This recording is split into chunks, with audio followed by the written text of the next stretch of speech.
Hello and welcome to Clock Spinning, the podcast of Magic's history as told, card by card, through Cube. I'm Austin, and as always, I'm joined by Connor. How are you today, Connor?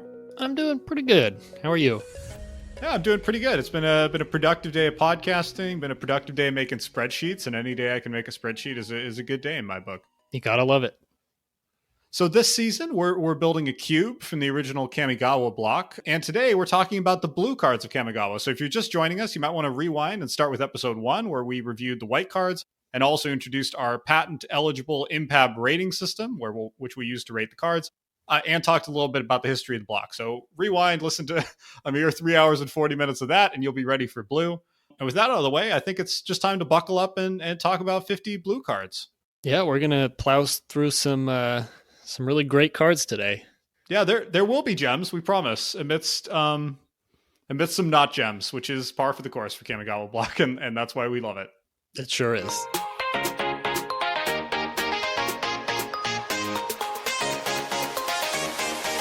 All right, first up, we have Aura of Dominion.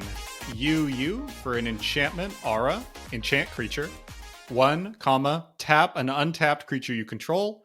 Untap enchanted creature. This card is very cute. It's like it sings out as a cute build around, but I just don't think any Kamigawa set cube or maybe any cube, it's doing enough. In blue, I can't find almost anything to pair this with. I do see some other cards that would be very cool.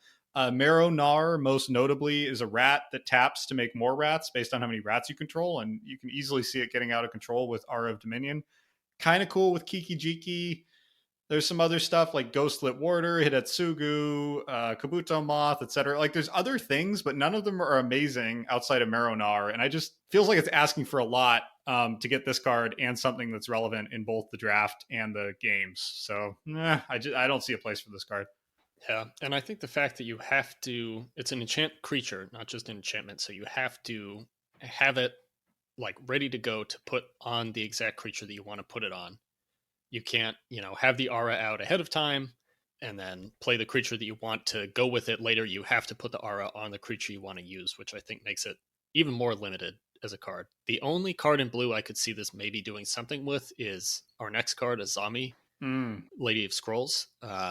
It's like kind of clever with that, but I just don't think this is worth having in. Yeah, the point about an aura is a good one too, of, this has all the usual aura disadvantages of if the creature gets removed, you're down 2 cards. If this was just an enchantment that sat out there, it could do this to any creature you control, I could see much more of a case for it. Yeah, but there's no case here. All right, should we just cut it? Insta-cut? Cut it. Easy. Okay, speaking of Azami, she's our next card, Azami, Lady of Scrolls. 2 UUU for a legendary human wizard. 0/2. She says, tap an untapped wizard you control, draw a card. So this is to me, a fun, cool, like flavorful card. I love the idea of it. I'd love to see her make it into the cube, but this stat line makes me so very sad. 0/2. She can't even defend herself the littlest bit. It's interesting that, this ability to like tap a wizard you control and draw a card and theoretically, draw a bunch of cards every turn, like strikes me as sort of surprisingly powerful for a Kamigawa card. Yeah. But then it's put on this 5-mana 0/2. So I don't know how to feel about her. I want her. That feels like classic Kamigawa. It does, yeah. Just like a hard nerf to the stats and a massive mana cost just to get her out to have access to this ability. Yeah, it's tricky. I feel like she probably does enough. So if we take her just on her own with no other wizards, she basically is like a 5-mana draw a card once a turn thing, and she can do it the turn she comes into play too, right? She's not tapping herself as an activation cost, she's tapping a wizard. So she's kind of like a coercive portal, the cube staple 4 mana basically draws you a card at the start of every turn. She's kind of like a coercive portal that can be shocked and that costs 3 designated blue mana and 1 more mana total. When you put it that way, she's basically a Honden. Yeah, exactly. She's like a Blue Honden, but she can be killed as a creature. Hold on.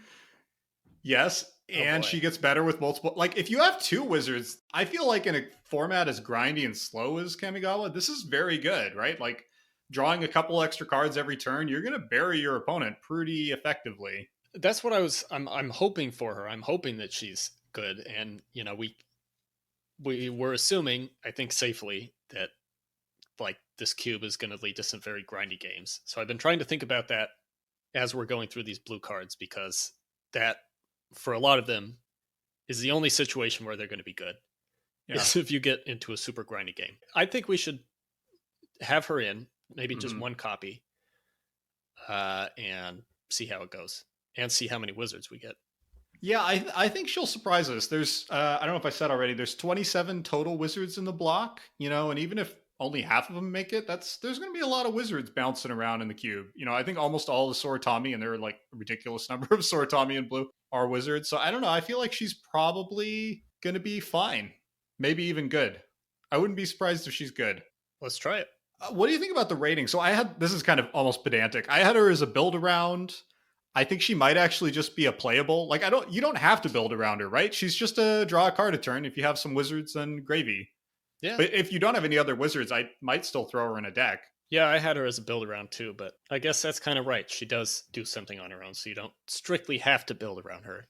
And I'd probably pick this over a lot of other cards that are going to come up in the draft. Many of the upcoming cards, I would definitely take Azami first. Yeah.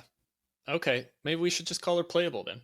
Yeah, let's call her playable. We should talk about her place in EDH too, because she's pretty popular. She's got 1,080 decks to her name on EDH Rec. That's pretty good for a Kamigawa commander. Yeah, she's only beaten by Mirror-Guard as far as Kamigawa commander popularity.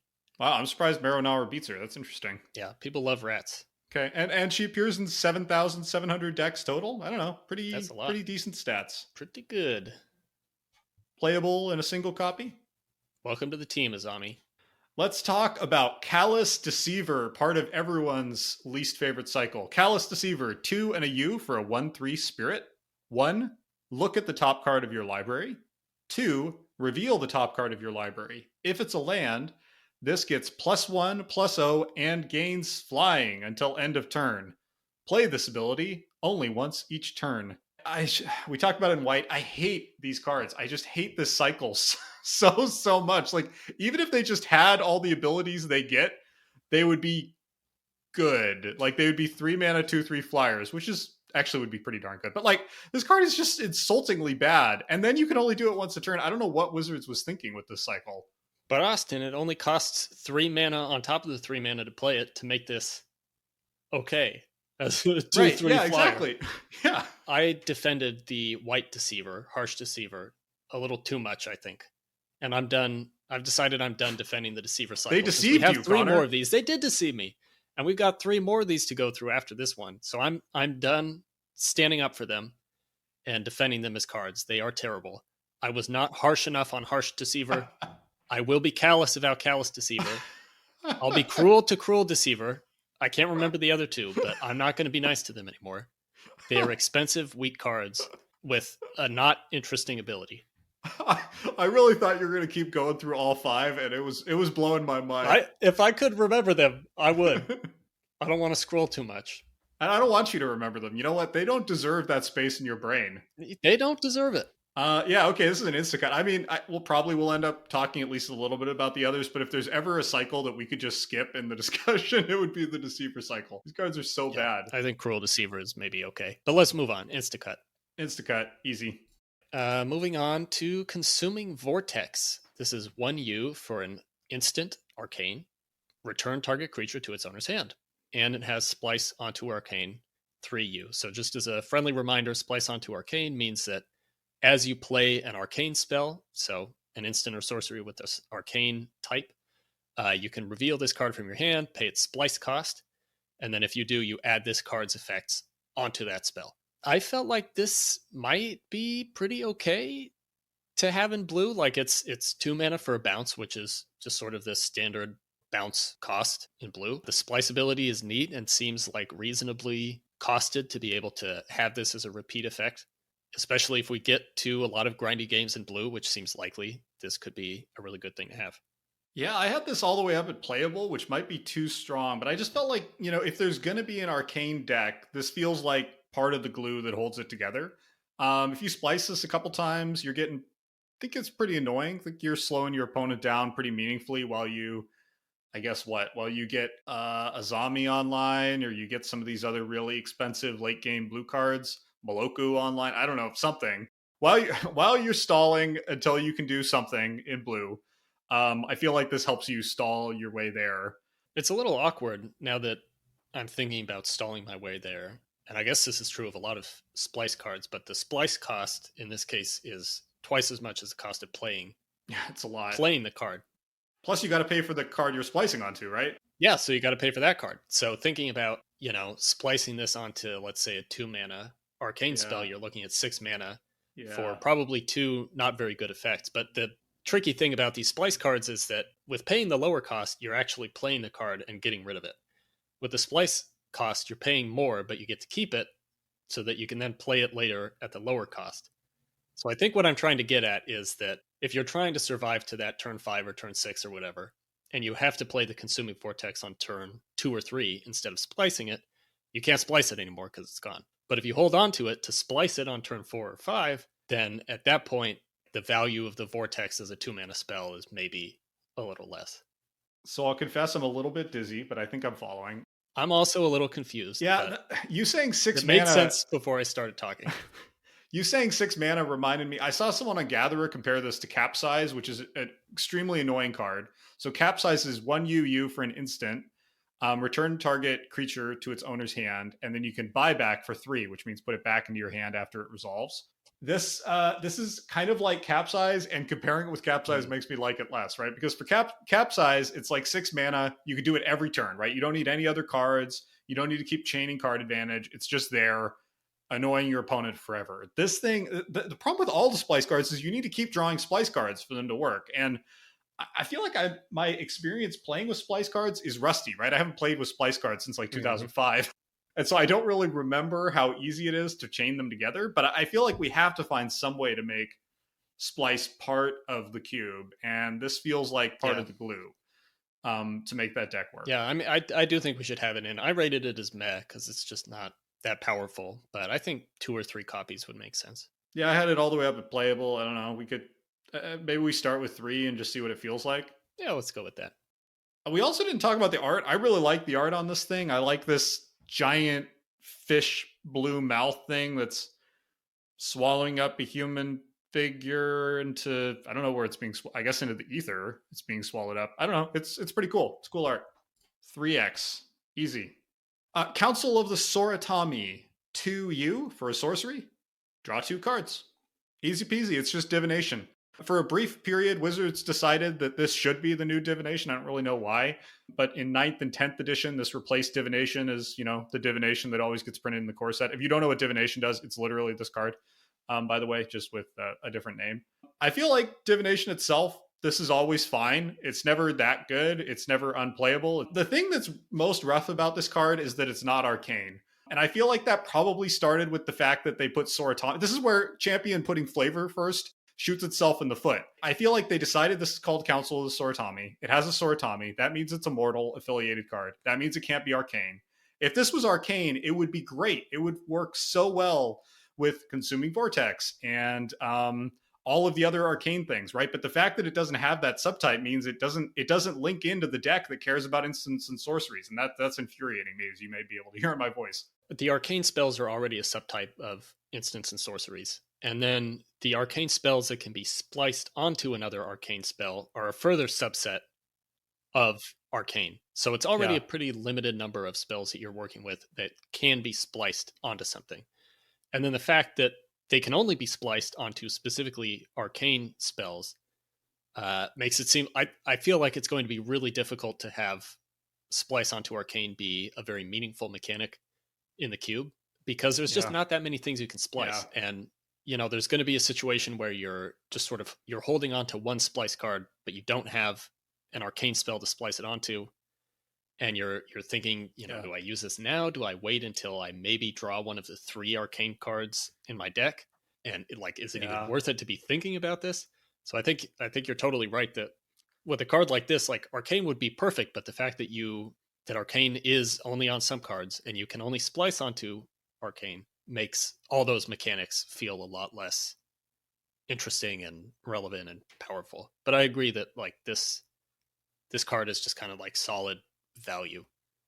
Yeah, I almost feel like they should have found again with the lore taking kind of dominating the mechanics of the set. I almost feel like they should have just said, I don't know, everything in the block is arcane, right? Like something about the Kami War has made all magic into this arcane magic.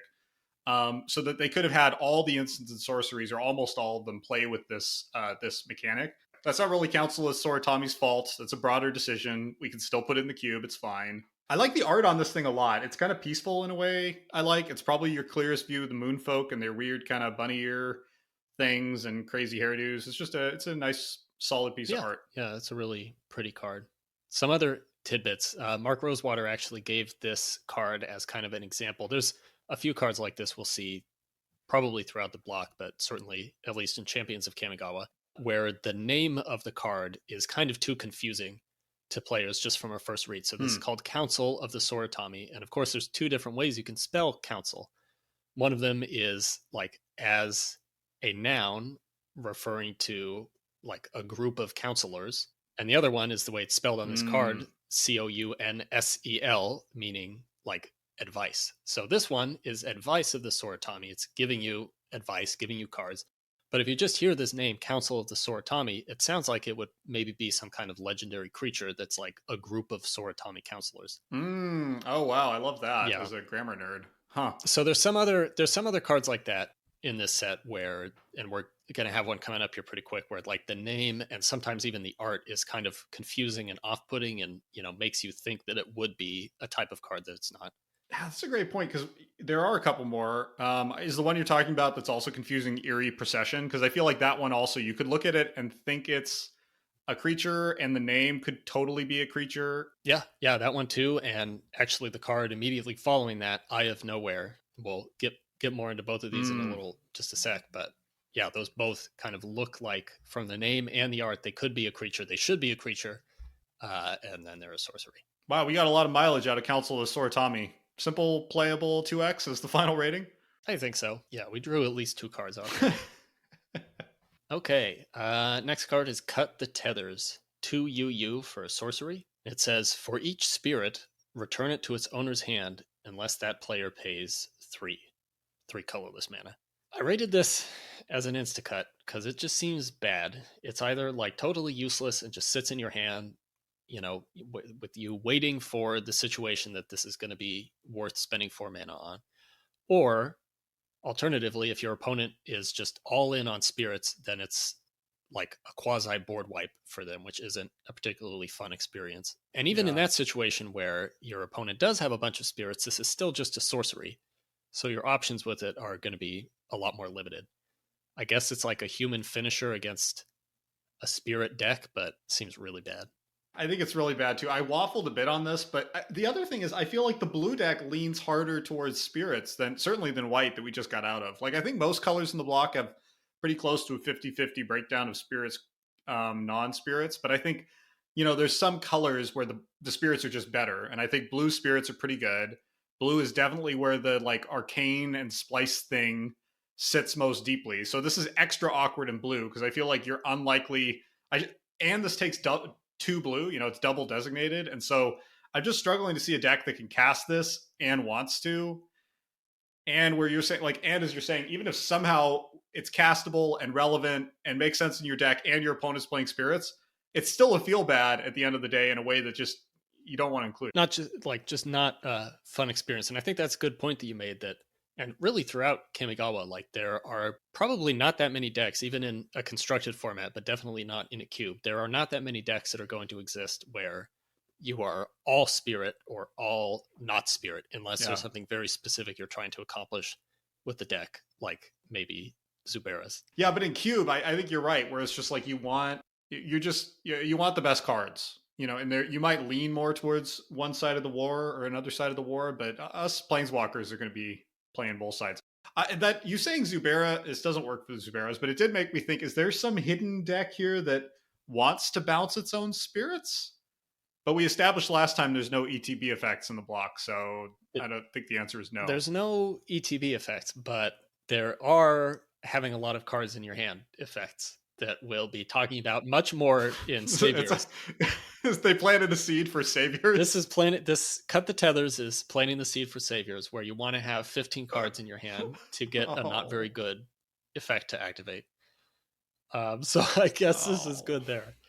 I will say I really love the art for this card, and I feel this is one of those cards where I feel like I just had never seen it at all before looking at it right now. Like, I never got this in a pack. Obviously no one ever talked about this card, but it's really, really cool art. It's like extremely colorful and sort of looks like an abstract painting, but also has this very like clearly defined bold line art kami creature in the middle with I guess a mortal sort of leaning away from it or fleeing or something, but it's just so colorful. Yeah, it's kind of weird because I feel yes, I agree, it's colorful. I'm not sure if I like it in the same way you do because I find it gross, but also I'm like, it's just kind of gross. It's like half the things in this are evoking like maggots for me in a way I don't like. But the other thing I'm finding weird about it is I feel like the spirit is winning in this art and the mortal looks like he's in trouble, and that feels backwards too, right? That's like, a good point. Doesn't it feel backwards? Kind of backwards. The mortal he's cowering like someone from a Renaissance painting. And the spirit's like hissing at him. He's got like a blue dragon coming off the side hissing, and it looks like it's gonna like swallow him up, or anyway. No, I don't mean to take away from the art. I think it's pretty well executed, but it's awkward with it doesn't match the card too well. Man, this card. Yeah, I'd never seen it before either. It's one of those cards where I'm like, I don't know how I missed this for 18 years, but I did, and this may be the last time I think about it. Let's move on. Hence the cut. All right, bye-bye. Let's talk about Dampen Thought. 1U for an instant arcane. Target player mills 4 cards. Splice onto arcane for 1 and a U. So 2 mana, mill 4 cards, splice for 2. I really want this to be a build around. It seems like it could make a really cool, interesting limited deck where you put this together with some of the game delaying other arcane spells that we were just talking about, and you get some other mill stuff in there, and you just stall your opponent forever and then win. That sounds great. The problem is there's no other mill deck cards in the whole block. It's bizarre. So there's only 4 other cards in the entire block that allow you to mill your opponent's cards. And only one of them, Cloudhoof Kirin, is even remotely playable. The other 2 are just terrible. So like I don't understand what this card is doing here. Yeah. It's very frustrating. Yeah, if it's like it was printed just a little bit too early, and it would have fit into the Dimir archetype in Ravnica perfectly, which is the very next block. Yeah. But of course, there's no splice in Ravnica, and there could be no splice because there's no spirits or arcane. But yeah, it's just this card just kind of makes me a little bit sad because yeah, you're right. It feels like it should be good. It should have some purpose. It should let you turn on some kind of milling engine, but there's just no support for that in this block. There was like this long period of Magic, I feel like, where Wizards had done market research and found that casual players liked mill, and they said, great, there will be 1 mill card per block. In my first stint playing Magic from like 03 to 08, every set would have maybe 1 mill card. There were never enough to quite mean anything outside, as you're saying, of Ravnica and the Dimir. And this is an example of like, we got to give the mill players their card. There it is. And kind of like we're done at that. We're not going to try to give them, like, imagine, so nowadays, for example, when they want mill in a set, like with rogues in the recent Zendikar set, they staple it onto a bunch of other stuff. Like the counter spells will just mill 1 or 2 cards, or maybe the one we just talked about, the bouncy thing, consuming vortex, maybe that'll mill a card or 2 on top of it, right? And if you had a couple other incidental mill effects, I feel like this card could really do some work as a sort of finisher. But as it is, you can't. Also, I just realized there's like blue smoke coming out of this guy's ears in this. I guess those are his thoughts leaving his head through his ears. His thoughts are being dampened because this mist is going into his ears. What's going into his ears? Fogging up his brain, dampening his thought. Yeah. Ooh, that's more disturbing. All right, hot take, Connor. Would you rather have, if you were this guy, would you rather have the mist coming out of your ears or into your ears? Boy, that's good. That's tough. That's a heavy one, right? I lean toward out. I agree. It's your identity is not irrevocably changed. Into your ears, it's an invasion. But maybe that's your identity going out of your ears. In which case, what's going to go in there to replace it? The heavy stuff in this set. Yeah, it's thought-provoking set. Listeners, write in and let us know, would you rather have the blue mist of Dampen Thought entering or leaving your ears? We want to know. How would you like to be dampened? Is this an Instacut? It's got to be, right? This is an Instacut. That's too bad. We promise there are good cards coming. Just stick with us. Stick with us for a while. We'll get there. But our next card is Eerie Procession. 2 for a sorcery arcane. Search your library for an arcane card, reveal that card, and put it into your hand. Then shuffle your library. I rated this as a build around because it's, it's sort of like, to me, it seemed like a classic build around type card where whether or not you have it in the deck is going to depend on whether you have, one or maybe two specific arcane spells that you're looking for to set up a combo. I could only think of one because I'm fixated on Zuberas. This would let you get of course. Devouring Greed, which is the key. It's all about Devouring Greed. I cannot wait until we get to black so I can talk about all of this. We seriously should do a dedicated. I honestly, I'm wondering if we should do like a 15-minute, 20-minute micro episode just on the Zubera deck. So this could be part of that to get you that Devouring Greed to set up the Deadly Zubera combo. But I really struggled to think of any. I looked at all the arcane spells in Champions, and Devouring Greed was really the only one I saw that would like let you really do much of anything with a card like this. Yeah, that's what I bumped up against that too, of like the card itself is interesting, but it was just really hard to see what you're fetching really in the whole block. So there's Devouring Greed, that also came to mind for me. There's the Shoals, which are fine. There's Evermind, which is coming in Saviors. It's like a blue card that can't be cast, but can be repeatedly spliced to draw cards. And that's kind of it. One of the weird things about the arcane spells in this block, well, there's two weird things. So one of them is very few of them are big. You don't have the equivalent of, say, the Finale of Devastation or the Finale Cycle, right? These big, huge spells that do something epic and game ending or game altering. Most of the arcane spells are kind of small beer and usually kind of expensive small beer because they're pricing in the fact that you might be able to splice onto it or splice it onto something else. Very few of them are removal or damage dealing. So it's hard to see why it would be better to include this than just include an arcane spell, because you're also paying 3 mana for this, which is not cheap, right? Like if this was 2 mana, I think there'd be more to talk about. But the fact that you're adding 3 mana to just get us, I don't know. Yeah. I struggle and that to it's see a sorcery. You can't even like do it at the end of your opponent's turn and get the card you need. Like if you want to play this with another arcane spell, the arcane spell that you fetched in the same turn, you're looking at a lot of mana. We should talk about the art though, right, Connor? Yes, please. Boy, this is a hard one to describe. It's kind of a circle of, I guess, goldfish swimming around in the sky because it's Kamigawa. They sort of look like magic cards. They really do. And they all have little feet. Hands. And I in think those hands. Oh, little hands. Claws. Like a bird. They're like bird feet. Claws. Yeah, they're little bird feet holding banners with writing on them. And they're all proceeding in a circle around, I guess, an orb, a little glowing orb in the center. I never noticed the orb. What? Yeah, they're orbiting an orb. Huh. And they all look kind of like angry or freaked out or something. But it's a really cool looking card. Very strange, and as we mentioned just a few minutes ago, like kind of looks like it should be a creature. Mm-hmm. And the name also suggests that it should be a creature. But yeah, great art. Yeah, and it's beautifully rendered. It's kind of like for me, it's just far enough towards realism, but not so far that it's jarring. Like it's still got a painterly quality to it. Just another one of those where they clearly gave the artists like a lot of creative freedom to execute, particularly out like on the instants and sorceries. And in this case, Jim Murray just knocked it out of the park. It's a pity. It's such a bad card. Yeah, it really is. I'd never heard of Jim Murray before. It looks like he was quite active, basically from Mirrodin through Shards of Alara, and then never did any more art.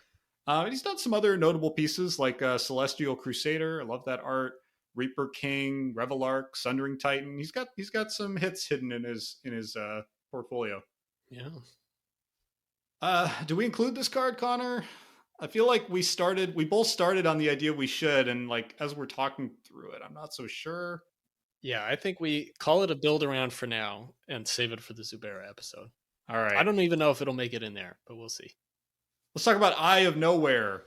You for a sorcery, arcane. Return target permanent to its owner's hand. I think this is pretty good. I have it as a playable. It's Boomerang. It's got Arcane stapled to it. I feel like this is another example of the cards we need to make the Arcane deck work. I'm kind of worried the entire Arcane deck consists just of cards we need to make the Arcane deck work, but none of them are good in themselves. Yeah, I think it's fine. It could bounce a land. I'm not sure if that's relevant, but it's kind of fun. Yeah, it can be in. I rated it a med just because it's hard to get excited about. It's nice that it can bounce a land or any other permanent. Nothing about this effect excites me too much. The art, on the other hand, does excite me. Yeah. You go ahead and describe it. You had some good notes on this one. Okay, yeah, because I love it. So it is it's a giant eyeball in the center of a green swirling ocean vortex. There's a bunch of ships floating in this vortex being sucked into it, and all of the ships have been nabbed by Nautiluses, or it's possible that the Nautiluses, now that I look at it more, the Nautiluses are part of the Eye, actually. I think they're on Team Eye, and there's one ship being pulled into the vortex. See, I'm learning as I look here. So there's a giant eye, there's a vortex, there's Nautiluses with sails on them, and there's a ship that's going down as it's pulled into the eye of nowhere. As I describe it, I feel like that is a lot of magical effects to bounce a thing. I feel like this should be doing something a little more meaningful. It's a lot of work to get that ship back to its owner's hand. Yeah. I love this art. It's got like a movie monster vibe to me. And it's, a lot of the Kamigawa art is strange and weird, which I like for that reason. Like Eerie Procession is weird and wonderful. It's kind of hard to see how it brings an arcane spell into your hand, but that's fine because it's so great. This one is kind of more direct in the way most magic art is, in that it's like, yeah, it looks like a spooky thing's happening. I get it. Yeah. But this is another one where both the name and the art, especially put together, look like this should be a creature. It should be a kraken. A big kraken, yeah. Not a 2-mana sorcery. Yes, agree. So it's a little disappointing to me that, this art was slapped onto a sorcery that's just making a ship go away. Yeah, Kamigawa is so interesting in that sense of like the art direction is so incredibly strong. And I love it for that reason, but it really does feel like the art kind of ran ahead and, kind of outstripped the gameplay. Yeah. And, it ended up with a set that just feels a little bit weak and a little disjointed. I know Maro talks about this was like a set where creative kind of came in before play and defined the set. And one of their lessons was it should always be the other way around. Yeah. I still somehow have more to say about Eye of Nowhere. I have two more observations to share. So one is, it's a ways out, but in Saviors, we're going to talk about a card called Ebony Owl Netsuke, which punishes your opponent for having, I believe, 7 or more cards in their hand. There could be like a deck that's like the Netsuke and then a bunch of these bounce things, and it just keeps like crowding your opponent's hand. I know that might sound like madness, but there was a standard, like a genuinely good standard deck called Owling Mine, that used that plus Howling Mine to do that. Now, admittedly, we don't have Howling Mine. Name. Isn't that a great name? But yeah, that might be a thing. Yeah. So a couple of these, 2 of these in. Wait, I have one more thing to say, which is I hate the flavor text. So the flavor text is, once we pray to the Kaijin for safe voyage, now we only pray that we can escape their gaze. Hayato, a master sailor. Now that might seem inoffensive, and it is. The thing that offends me about it is that it is so inoffensive. Like, it doesn't say anything. It's just we've had a couple of these already where it's just like magical things. It's like, it doesn't invite me into the world. There's no sense of mystery in it. Like, the thing in the flavor text is exactly what's in the art in a way that I kind of wish they'd pushed a little bit more and done something more creative. Yeah. There's a lot of flavor text like that in Magic, though. Yeah, I know. All right. I promise I'll shut up about Eye of Nowhere.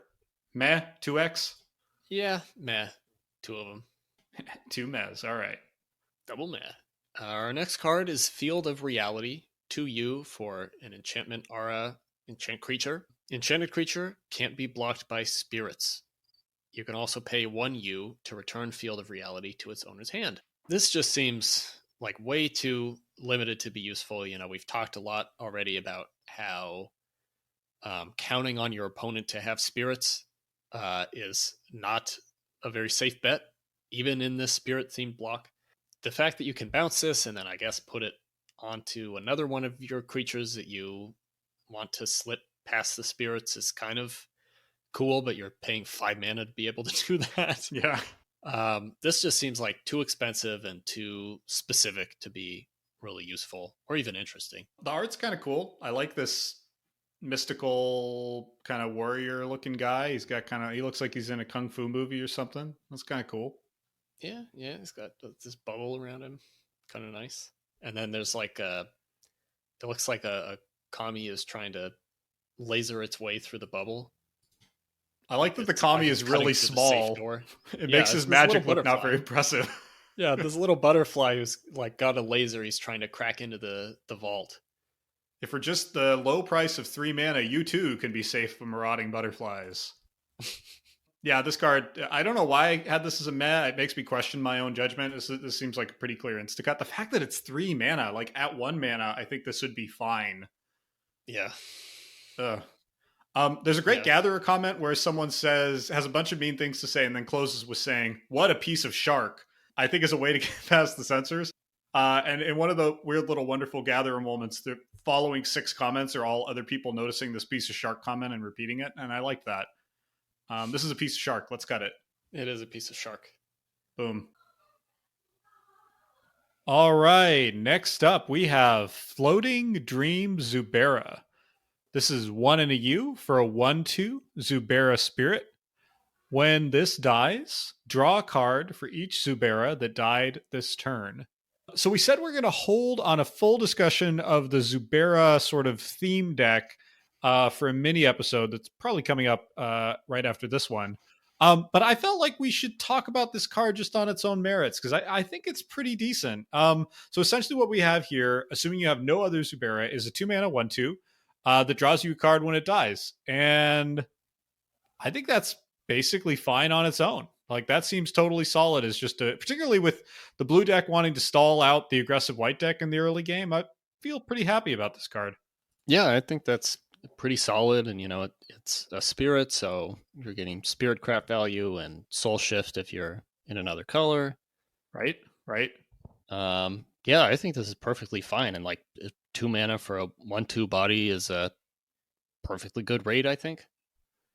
Yeah, it's not amazing, like 1/2 isn't gonna I don't know, I'm thinking like, what do you want to stonewall? The thing that I think it's most important to stonewall is the aggressive white creatures, and this doesn't do that super well. It gets run over by any bear, it gets run over even by Devoted Retainer or Isamaru. So I feel like its fate more often is to just kind of chump and die, but that's not the end of the world either. Yeah, I mean, that's really not terrible. Yeah, especially if you're doing it multiple times, you say, where like maybe you trigger Spirit Craft with it and then it dies and then it gets soul shifted back and then it gets to trigger Spirit Craft again. And, you're doing a thing at that point. Yeah, you could do worse. I agree. What do you think of the art here? I think the art on this is kind of fun. I think it's pretty good. I've talked about super symmetrical art before, which of course this one is, but it's not completely symmetrical. The little kind of flames floating around this Zubera are not in perfect symmetry. There's sort of some flowing water type stuff above its head. So I like it. It's sort of in this sitting in like this meditative position almost. Yeah, it's also looking like this is one of the rare cards in the set by a Japanese artist, Shishizaru. Oh, wow. Yeah. Looks like he or she did just 26 cards, and it looks like many of them were in Kamigawa, maybe like 2/3 when Kamigawa, and then a decent number in Ravnica, and then that was kind of it. So in and out. Oh, and 1 or 2 in Time Spiral Block. Anyway, yeah, I think we can talk more about like whether there's a full Zubera tribal deck, but I think, as far as how to rate this outside of that, I think it's probably around a meh. I think the impact on the board just isn't quite there to go any higher, but I think it's a meh that we get two in of maybe. I think so. Yeah. All right, let's do 2, and if we need to dial it up or down, depending on how ambitious we get with the Zubera deck, we do that. All right. Okay, moving into Gifts Ungiven. 3U for an instant. Search your library for 4 cards with different names and reveal them. Target opponent chooses 2 of those cards. Put the chosen cards into your graveyard and the rest into your hand. Then shuffle your library. Now, I know Austin is much more passionate about this card and effects like this card than I am, so I'm going to pass the baton to him. I love effects like this card, Connor. I know. Yeah, so this is like a successor to Factor Fiction, right? Except it's actually in some ways even better than Factor Fiction. I don't know that it's better in R cube where we don't have combo potential, but this has had a huge impact on Eternal formats. I think this is like definitely the blue card from the set, and I think it might be like the blue card for like several blocks. I can't think of another card that's been as powerful as this for quite a long time because we haven't said this yet, surprisingly, but this is deep in the era where Wizards was punishing blue.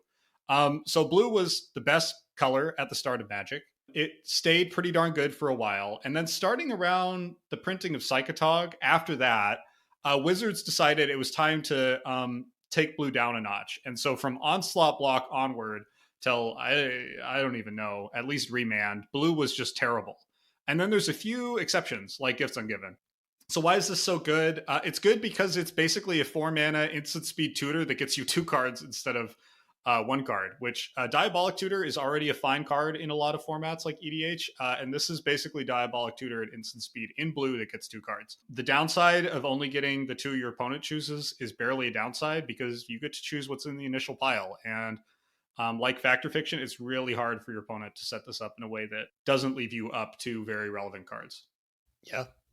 It's I have to say, I do not like effects like this. I'm not saying Gifts is a bad card. I'm not saying Factor Fiction is a bad card, but I just find these effects very annoying to play against. And part of the reason for that is because Austin loves him so much. I am often on the receiving end of these cards and having to basically look at 2 piles, knowing that with either of them, my opponent is probably just fine with the result. I'm sort of seeing my doom come at me in a way that I usually can't do very much about. It's kind of not a great feeling to have this played against you. Yeah, it isn't, which is why I like it. Yeah, this I do have, I think, too much of a soft spot for these cards. I mean, honestly, I could be in like mono red aggro and open one of these pack 3 and I'd be tempted to pivot into blue because I love these cards so much. Beyond that, Gifts Ungiven is just an iconic card that absolutely should be included in the cube as an auto include. For sure. It's pretty strange that it's never been reprinted. Yeah, you want to talk? I have more to say about power, but you want to talk about that? It is kind of weird that this has never been in a standard set again. Yeah, I mean, I don't have that much to say about it not being reprinted, but it is such an iconic and powerful effect, and it has been such an iconic card in a lot of formats. It's strange that it's never been reprinted, and on top of that, it's one of the few Kamigawa cards that's not super Kamigawa-ish aside from the art. You know, the name is setting neutral. It's not an arcane spell. It could really be like reprinted with the same art or with different art in pretty much any set. So it's just kind of strange to me that it's never been brought back. Yeah, I don't know if it's just a little too good for standard. I don't know of this being dominant or anything in standard, so I'm not exactly sure why it's never seen a reprint. It incidentally, on the name, I do think this is one of the great Magic card names of all time. It kind of sticks in your head in this sort of, it's almost like a Zen koan. It's got this like contradictory quality to it in the name that I think sticks in your brain and is hard to forget. I really love how the name and the effect of this card like match the art so perfectly. So the art is it's almost all blue. It's this very melancholic setting that's being created, and it's I think a Soratami just kind of lounging on the floor looking at these 4 little statuettes and trying to choose some of them. And to me, what like the story that this art is telling is that she is looking at these 4 little figures and deciding which 2 of them to give away and which 2 to keep for herself. And the gifts that she's keeping for herself are the ones that are ungiven. Yeah, it's so good. I really, really love the art for this card. And there's like this tradition now of blue card draw type spells or choosing type spells with on the nose art, right? Like Cryptic Command and the other commands, do this art where it's like, you get whatever it is, 3 or 4 choices, and here's 4 floating jars to symbolize that. Or, there's like various printings of Brainstorm that do this, or like other, kind of choose this many or draw this many things that have a similar thing. I wonder if Gifts Ungiven is the first example of that. We haven't really talked much about competitive play. I don't actually know what this did in Standard. I do know that in Vintage, this card was format defining and format warping. It was ultimately restricted in May 2007 and stayed restricted for about 7 years, which is a pretty long run. in Vintage Standards. Until then, it was format defining in a bunch of gifts decks. Two of the most notable were Mean Deck Gifts, which is my favorite deck name, or one of my favorite deck names of all time, and Brassman Gifts, and that just makes me happy. I think this has basically been banned in EDH since it was printed, because it just utterly breaks the spirit of EDH, and that it gives you, in a format that's already singleton, it gives you a choice of two of the best cards in your deck, which is really, really good. Yeah. How good is it in the cube? I don't know. The cards aren't as good in our cube, right? They're not going to be anywhere near as good. But I still feel like it's going to be pretty good. Like, I think we want blue to be able to play at instant speed, right? That's what blue's supposed to do. This set does its best to prevent it by having many of the decent blue cards be sorceries. But still, I think we want blue to try. And this is a great, like Fact or Fiction, this is a great thing to do on your opponent's end step that just makes them groan and go like, oh no, am I ever getting back into this game? Yeah. Do we want one? Do we want two? I think it's one. I think it's a prized treasure, right? That you have to prioritize. Yeah. Okay. Yeah, let's say one. And I rated this playable, but I'm willing to go up to auto include. Let's call it an auto include. If we cut this, I'm not playing the cube. Oh, we're not cutting it, but you just wanted to hold back from that best rating just to tweak my nose.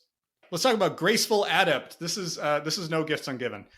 2 and a U for a 1/3 human wizard. You have no maximum hand size. So she's a spellbook. She's a living spellbook, which, okay, so first, that's cute from a design perspective. She's a wizard that does the spellbook effect. That's great. I think as a card, she's like fine. She's a 3 mana 1/3. That could be worse. The effect is kind of relevant. Yeah. Yeah. I mean, it'll be good in Saviors where you want a big hand. Yeah. Just wait for it. Yeah. I think we keep this in. I rated it a build around just because there is an archetype coming where you want to have a lot of cards in hand and you're sort of rewarded for it. Yeah, that's what I was going to ask, because I know there is an archetype, or actually the entire set of Saviors is built around that, and I feel like there's still, I don't know how many of those are going to make the final grade because they're almost all bad. Yeah, and I don't even know how much Graceful Adept matters to that, because I don't think any of those cards in Saviors really require you to exceed the default maximum hand size or reward you for doing that. She's fine with Azami, right? Yeah. You drop 1 or 2 of these waiting for your Azami to come down. Now they can block, sort of. They can block a little better than Azami can, you know? Yeah, and deal 1 damage, which Azami can't. Right. Boy, that is brutal. Why couldn't they give Azami just even make her like an 0-4? Just something. Give her something. Yeah. This card is weirdly highly rated on Gatherer. It's like a 3.133 out of 5, which is not extraordinary, but is also pretty good for a card that just doesn't do much. And I think that's because the spellbook effect has this intoxicating effect on people. You know what I mean? I feel like people just see that and they get tunnel vision. They're like, oh, I can have as many cards as I want. Like, look at Reliquary Tower in EDH, right? Everyone runs Reliquary Tower, but this is an EDH. Also, it's going to be less common to have 8 cards in your hand. Well, and I think the difference between this and Reliquary Tower is, Reliquary Tower, you're still getting mana, and it's a land. Mm-hmm. So, yeah, the cost is lower. The cost is a little bit lower than this. It's a little bit harder to get rid of. Well, we haven't gotten through blue yet, but I'll just say, how many other blue 3-drops are there that can just sit there and, like, I almost feel like it just occupies a spot on the curve, and we need it for that reason. Yeah. I had this as a 1x, but I almost feel like it's a 2x. Like, I feel like we'll tune it, but I feel like we just need a few of them just to fill the curve. And give us some wizards. Yeah, let's have 2 of these for now. What do we want to call it in the meantime, rating-wise? I feel like it's a meh, because I feel like you're not realistically building around this thing because it's not worth it. Yeah, that's true. I'm just checking. There are 10 blue 3-drops in the block. There are several that are better, and there are some that are coming up that are, well, Callous Deceiver is one. So there's really 9. And some of the others are possibly even worse. So yeah, I feel like there's some room. Okay. Well, that sounds like exactly a meh. What do you think of the art on this thing before we move on? I really dig this art, and I actually think that might be part of the reason it has the high Gatherer rating. I think people are just sort of biased by this cool art. So the Adept, she really looks more like a ninja from her pose, or a circus performer, or maybe a circus performer if you're a cynic. But I think she looks really cool. Like it's a little more. This art is Not a little more, a lot more anime looking than most of the art in this set.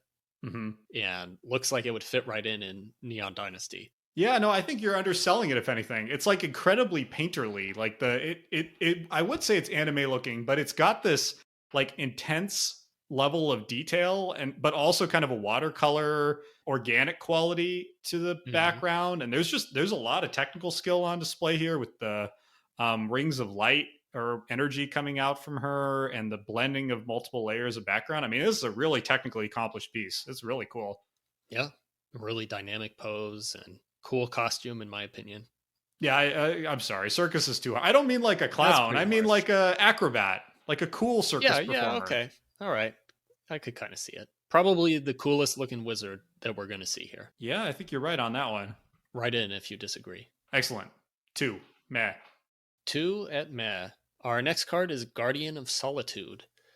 1U for a 1/2 spirit.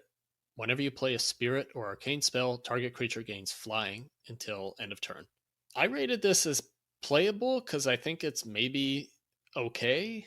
Like just like we were saying with Graceful Adept, like a 3-drop 1/3 could be worse in Kamigawa. And I think a 2-drop 1/2 with the ability to give things flying later on is pretty decent in this set. You know, this is cheap enough at 2 mana that you could like get it out in play before the thing that you actually want to give flying to, or you can give this flying if you play a spirit or arcane spell on turn 3. You can give the Guardian itself flying, so there's some options there.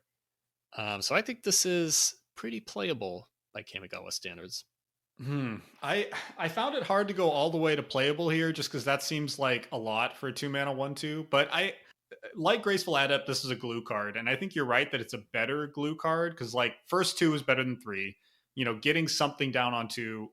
We talked a lot last episode about the white weenie deck, and I do think we're likely to end up with a problem where the white weenie deck just seems better to me, certainly than what we've seen so far from blue.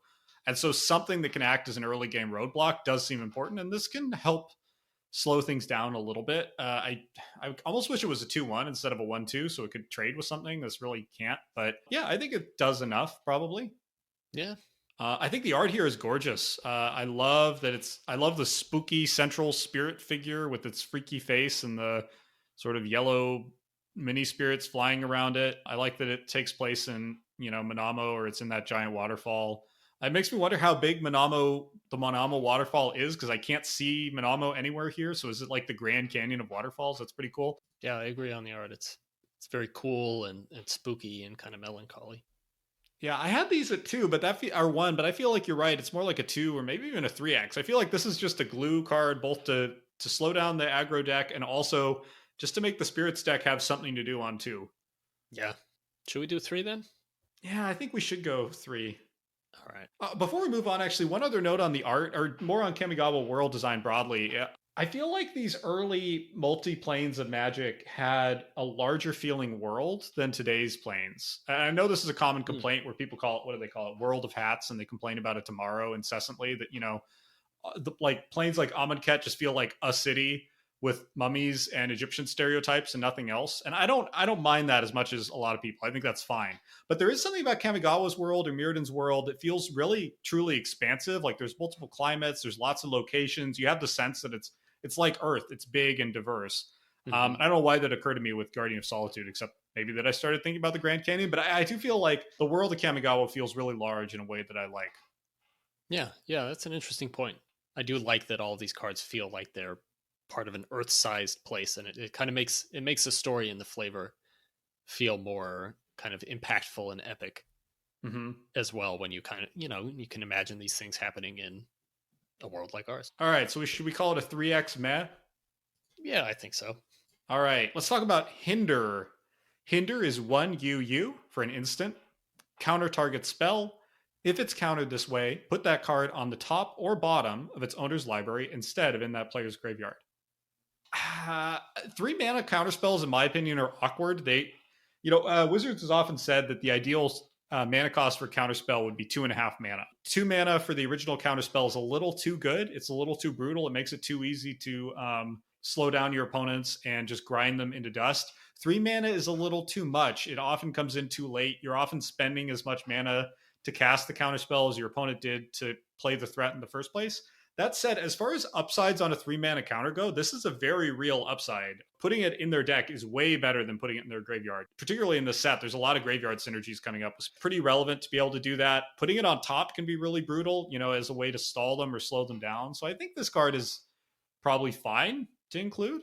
Yeah, I really like the kind of the flexibility here of either essentially getting rid of a card permanently by countering it instead of, for example, countering a creature and then sending it to your opponent's graveyard where they may not be that unhappy to have it. Mm-hmm. And I also like that, you can kind of use it to troll your opponent a little bit. If they're playing a spell that is really expensive or that is not that good, you can put it right back on top of their deck, force them to draw that again. So I like the flexibility of this.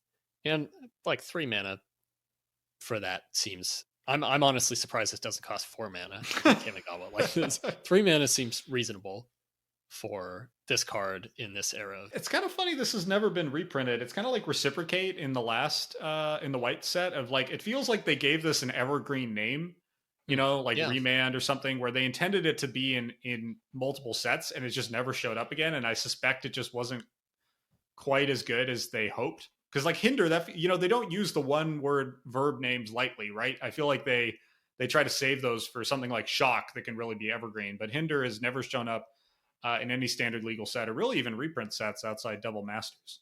I feel like there's just I don't know if there was just a fear of Kamigawa in Wizards after they can't reprint anything from it. Well, if you scroll through, we've got a spreadsheet here that we use to kind of look through all the cards and keep track of everything. And one of the columns in that spreadsheet is reprints, just kind of keeping track of when the card was reprinted, whether it was reprinted. And just scrolling through our spreadsheet here, almost none of these cards have ever been reprinted. Yeah.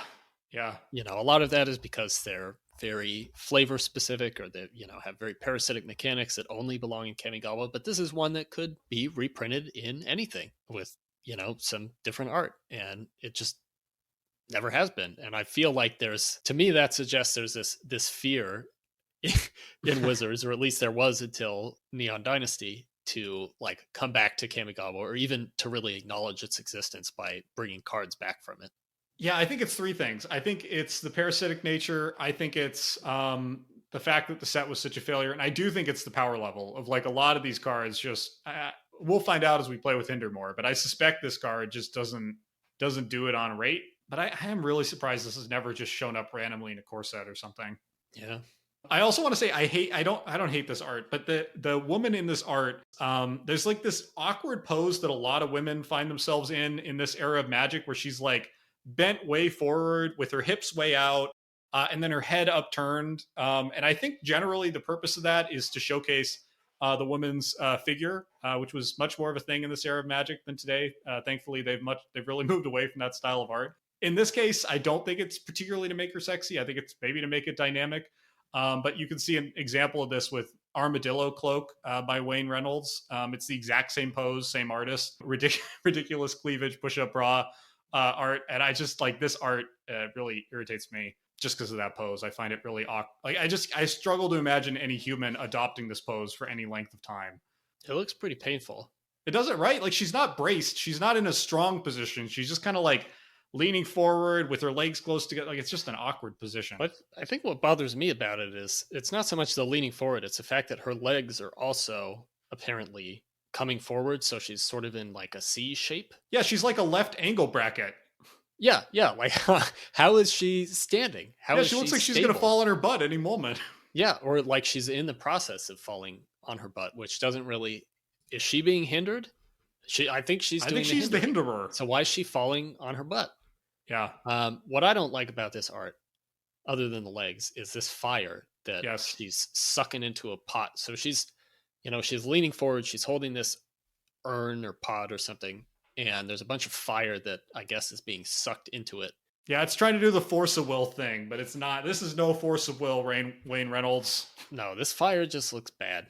Honestly, Wayne Reynolds has a lot of art throughout Magic, and actually in a lot of the Dungeons and Dragons books as well. A lot of the pieces in the monster manual. It does have a 3.5 D&D look to it, doesn't it? Yeah. Go if you have any of these books still kicking around, go back and look through them. They are full of Wayne Reynolds art. And I can't say I'm Yes. that much of a fan of most of it. There's just something about his style with these like really kind of over accentuated shadows and High saturation. yeah, really high saturation, weird poses. I'm just not a huge fan of him. Yeah, you just try to. Sorry, Wayne. He does have a few decent pieces. I'm gonna briefly list decent Wayne Reynolds pieces before I go back to dunking on this art because feel like I should. A Johnny Vengeant, great art. Ashling the Pilgrim, great art. Goblin Sharpshooter with the hammer, where it's gonna hit the guy with the hammer. That's very funny. So he has some good ones. And going back to why I don't like this art. Yeah, and the other thing about anatomically is it's not just the pose. Like her arms, if I really look at them, might be different lengths and also appear to be like 4 feet long. And that also is frustrating. One thing I do like about this art, actually, the one thing I will say for it is I like that the fire is going into the jar because it connects mechanically to what the card is doing. You know, it's like it's containing the fire temporarily, but it's going to perhaps come back out of the jar. So that's kind of nice. That's cute. I suppose. Not even willing to give him that one. I think we've said enough about Hinder. All right. It's hindering fine. my enjoyment of this. Okay, how many should we include? I think 2. 2. Is it what actually no, I'm not quite done. Are there any other counter spells? I feel like there's not a lot of counter spells in this set. No, there aren't. The next card that we're talking about does have some countering abilities, and then there's another counter right after that. Yeah. Okay, so no. So there's a little bit of the counter, answer. but it's not really I wouldn't call it an archetype. Okay, 2 of them. Next card, Hisoka Minamo Sensei, 2 UU for a legendary human wizard, 1/3. With this ability, pay 2 U and discard a card to counter target spell if it has the same converted mana cost as the discarded card. There's a lot to dislike about this card. I'm going to start with the 1/3 stat line on a 4 mana double designated card. On top of that, you spend 3 mana and get rid of another card from your hand to counter a spell, but only if the spell you're countering matches the cost of the spell you're discarding. You can't even discard lands. So, boy, I don't even know what to say about how bad and like frustrating this card is. It's real. Well, yeah, it's really bad. So this guy only helms 32 decks on EDH rec. I honestly don't know why he gets that many. It's too many. I can't believe it's that many. It's too many. He's only in 152 cubes. Like this card sucks. Like so you're paying. We already talked about 3 mana counter spells. Like 3 mana counter spells are barely good. This basically turns any card in your deck into a 3 mana counter spell. Except by definition, you cannot get true mana advantage out of this card because you have to discard a card as good as the one your opponent is playing. And like one of the advantages of counter spells is getting building mana advantage. You know, you spend 3 and you counter 5. I mean, it's not exactly like that because you still spent 3, but you're getting rid of cards of equal quality. So you're not doing the thing where you're like starting to accrue advantage against your opponent such that you can later take over the game. Because if they have a 5-drop, you need a 5-drop, and you have to throw away your this card is just terrible. I mean, it's an interesting ability theoretically, and it's like it feels like exactly the kind of ability that should be on a terrible Kamigawa rare. Yeah, it really does. It feels right in the pocket, doesn't it? It does, but it's just so bad. Like that's a really good point that you brought up. And on top of that, you kind of just need to like get lucky. You know, you need to happen to have that 5 mana card to discard to counter your opponent's 5 mana spell. And if you don't, Hisoka's just sitting there doing nothing.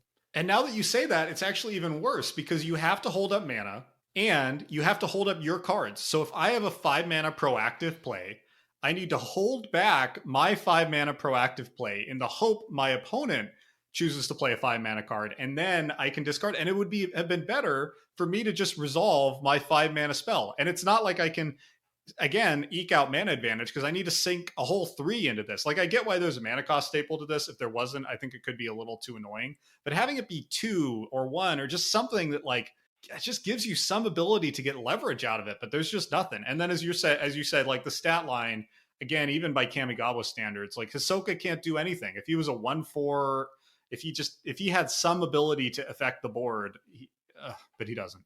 He just doesn't. Now that we're seeing yet another like low stat creature in blue, I feel like it almost feels intentional that most of the creatures in blue are just really, really weak stat-wise. We saw Azami being a 0-2. We've got Hisoka being a 1-3. We've got a lot of other weak cards coming up. And it feels like there was almost a conscious decision maybe to have like blue be the color of wizards and moonfolk and sort of like not physically large or powerful creatures, but sort of tricksy creatures that don't have a lot of power and toughness. And I wonder how much of that was like a flavor thing. Like they're supposed, their power comes from their abilities and their magic and not from just raw power and toughness. I think it was totally intentional. I mean, that's part of Blue's color pie, right? Is that it gets the worst creatures generally. I think the problem is, as you say, it's supposed to be made up for with tricksy abilities, and because this is Kamigawa, and because Blue is being kind of actively punished at this era of Magic, like the tricksy abilities just are not getting there. They're not good tricksy abilities. Yeah, it feels like an insta-cut. I agree. I do want to say just one more slap before we move on. I really, really hate this art. It's like, if you look closely at it, it's just Hisoka, who's an elderly wizard standing in front of a waterfall, and it looks like it's trying to be as photorealistic as possible. And it just looks really awkward and like out of place. The face is really like technically very, very well done. It's like it a photo. Too real. It looks like a photo.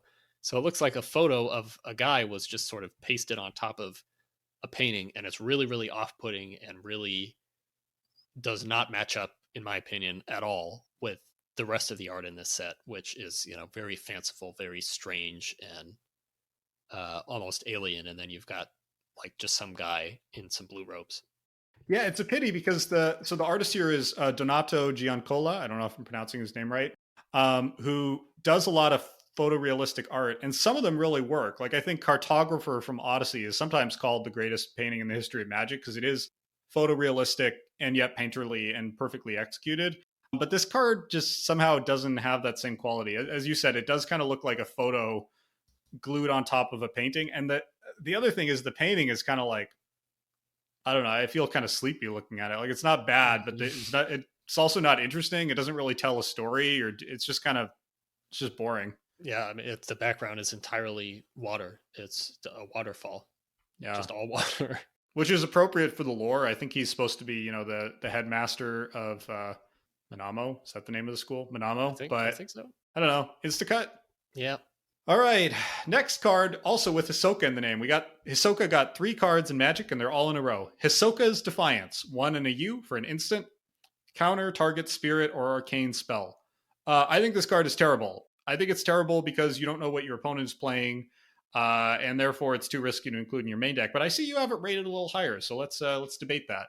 So I call this playable, I think mostly because it's a 2-mana counter, like just a hard counter of a spirit or arcane spell.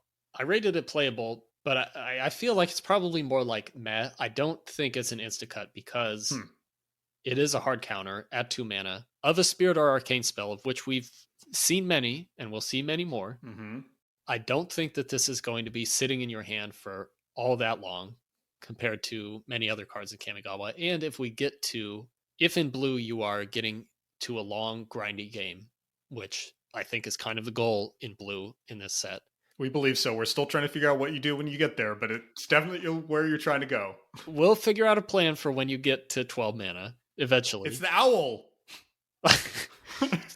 So I think this kind of helps you maybe get there. Like I think there's a decent chance that your opponent's going to play some spirit or arcane spell. Some point they'll step into your trap. At some point they will activate your trap card. You'll play Hisoka's Defiance. You'll counter it. But now that I'm kind of saying all this, I'm realizing the spirit or arcane spell that they play that you're countering is probably not that good anyway. Well, that's true across the board. So maybe you don't care about countering it that much. I mean, I'm fine including 1 or 2 of these just to see if my judgment is wrong. This is one of the lowest rated cards on the set on Gatherer. It's almost as low rated as Callous Deceiver. Some of that might be the art. I think the art here is terrible. Hisoka looks very different in this card than in the other one. And here he looks kind of goofy. I don't know. We can call it a meh too. I think it'll be fine, or it won't, and we'll throw it out of the cube later. I guess 2 of. It feels like a card there should be 2 of, not just 1. That way 2 of them can clog the end of the pack. 2, should we call it meh? Yeah. Just meet in the middle. Meh in the middle. Meh in the middle. All right. 2 meh. All right, yet another Hisoka card. Hisoka's Guard. Last one, we promise. Last one. 1U, 1/1, Human Wizard. You may choose not to untap Hisoka's Guard during your untap step. And you can pay 1U and tap. As long as Hisoka's Guard remains tapped, target creature you control other than Hisoka's Guard can't be the target of spells or abilities. Just to sum this up for everybody, this is a 4-mana, 2-turn Shroud effect on a 1/1. You can move it around, though. This is so bad.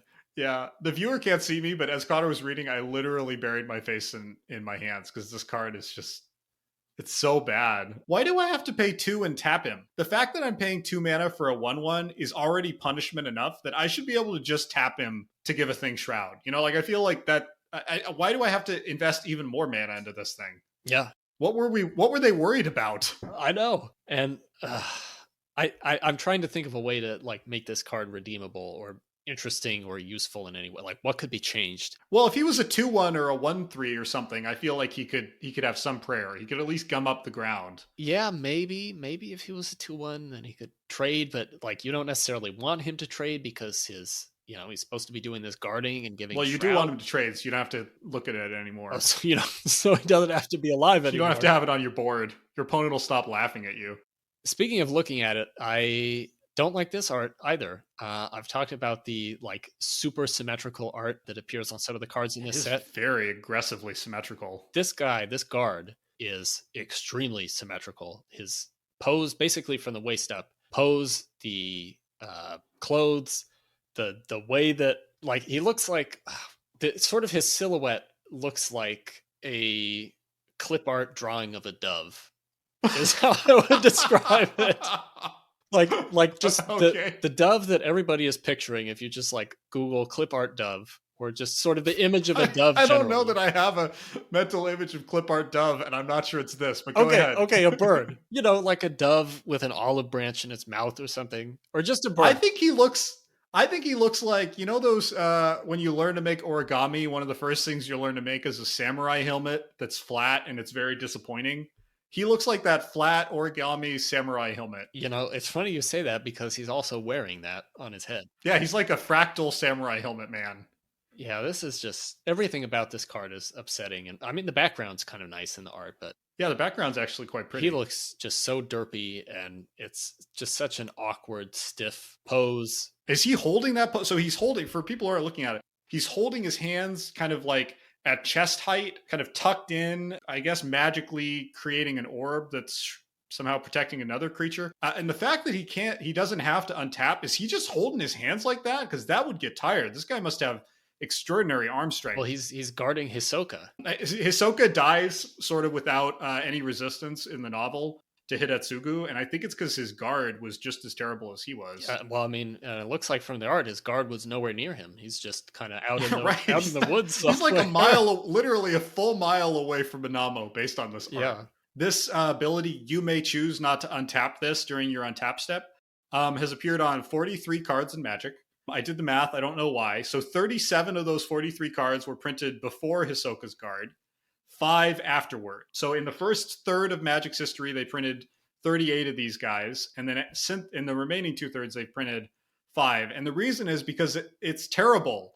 It feels like I'm playing accounting or something. Like, making choices is fun. Like Cryptic Command, where you go, do I want to draw cards or do I want to counter spells? Like, that's a fun kind of choice.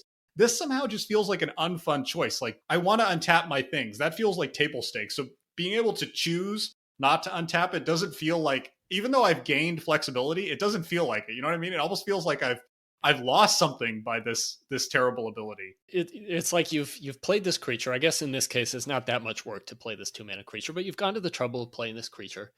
And then they're not going to fight. They're not going to do anything cool or interesting. All they're going to do is sit there and then tap and stay tapped. And that's how you get the value out of them. And yeah, it just doesn't seem fun.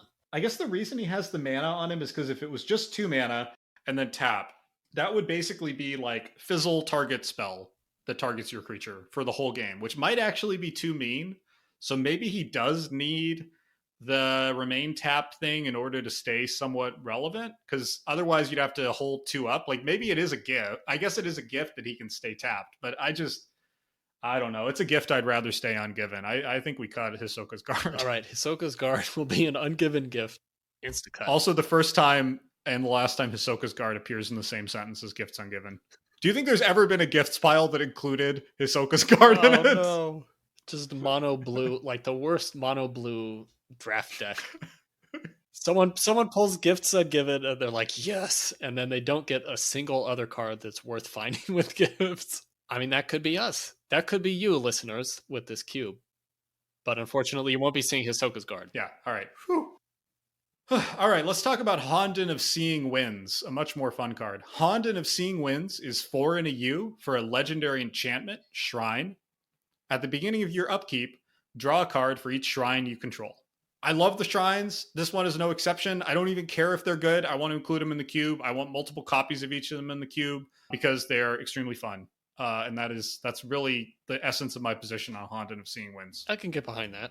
I do want to have a lot of Honden in, and I think you're right that we should have 3 copies of this, probably just 3 copies of all the Honden, so that we maximize the chances of them popping up. So it should be in, but I'm realizing, especially with this Honden, how slow these are. Like this is a 5 mana card where you're waiting another turn before you get any value out of it because the effect triggers at the beginning of your upkeep. So you play this on turn 5 or later, and you don't get to draw that card until the next turn. Hopefully by this point you've got a few other Honden up and you're able to get multiple cards out of Honden of Seeing Winds. And obviously, being able to draw 2 or more cards every single upkeep with this and 1 other shrine seems amazing. Like these are slow cards. Yeah, I mean, we did say that Azami is fine on her own, and she is not this is not triple designated blue. So I feel like if she met the floor, like Honden of Seeing Winds definitely meets the floor. But I agree, they are super slow. Yeah. It's interesting. Like, what do you think is the most powerful Honden? I originally thought it was maybe... So I think the best one is the red one, right? The one that deals damage because it can affect the board and it only costs 3 mana. I'm not sure what the second best one is. I feel like it's either this one or maybe the green one that makes 1/1 spirits. I feel like drawing cards is pretty good, albeit slow. Yeah. What does the black Honden do? Yeah, so let's just run through all the effects. So the white one gains you 2 life. The blue one draws you cards. The black one has your opponent discard cards. The red one deals damage to any target. And the green one makes 1/1s. My feeling is the black one is pretty clearly the worst because by the time you have a Honden army online, I think it's really just not that relevant to force your opponent to discard cards. Mm. I think this one's pretty good. It's definitely inevitability. Like even just having this and no other Honden in your deck, I think you're feeling pretty inevitable to me out of that. I mean, if this is part of a Honden deck, and you've also got Infinite Rage up and maybe Cleansing Fire, then it's a slow game. It's a slow clock that you're setting up, but it is a clock. It is potentially a win. And I feel like having Honden of Seeing Winds and any of the others other than Night's Reach, like gives you some kind of end game to be working toward, which is not something you can say about most of the cards in this set. I want to briefly talk about the flavor. The flavor text. So all of these Hondens have a flavor text that begins "to the sorrow of all." And so this one is "to the sorrow of all. Its winds found sin in the hearts of those who once learned from its wisdom." And I really dislike that. And the reason is because I don't understand it. I don't understand how this is finding sin.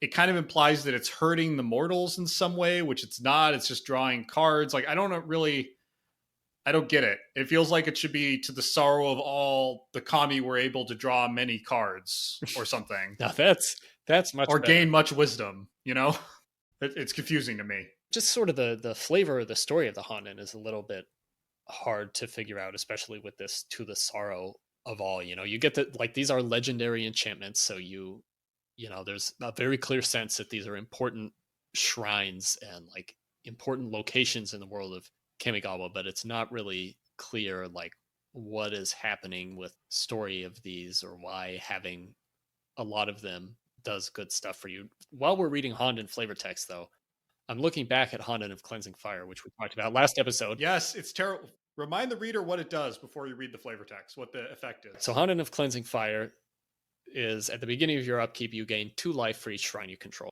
Flavor text, to the sorrow of all, its fire was turned toward those who worshipped it. What?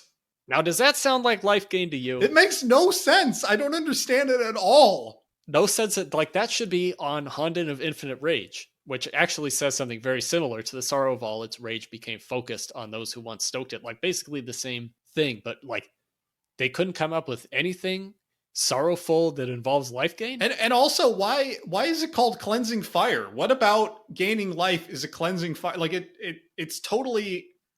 I mean, it's like they didn't even reread it before they... Like, why didn't they call... what would you call it? I don't know, like Honden of Immortality? Or I guess they have to be of thing, right? Honden of Infinite Life Gain.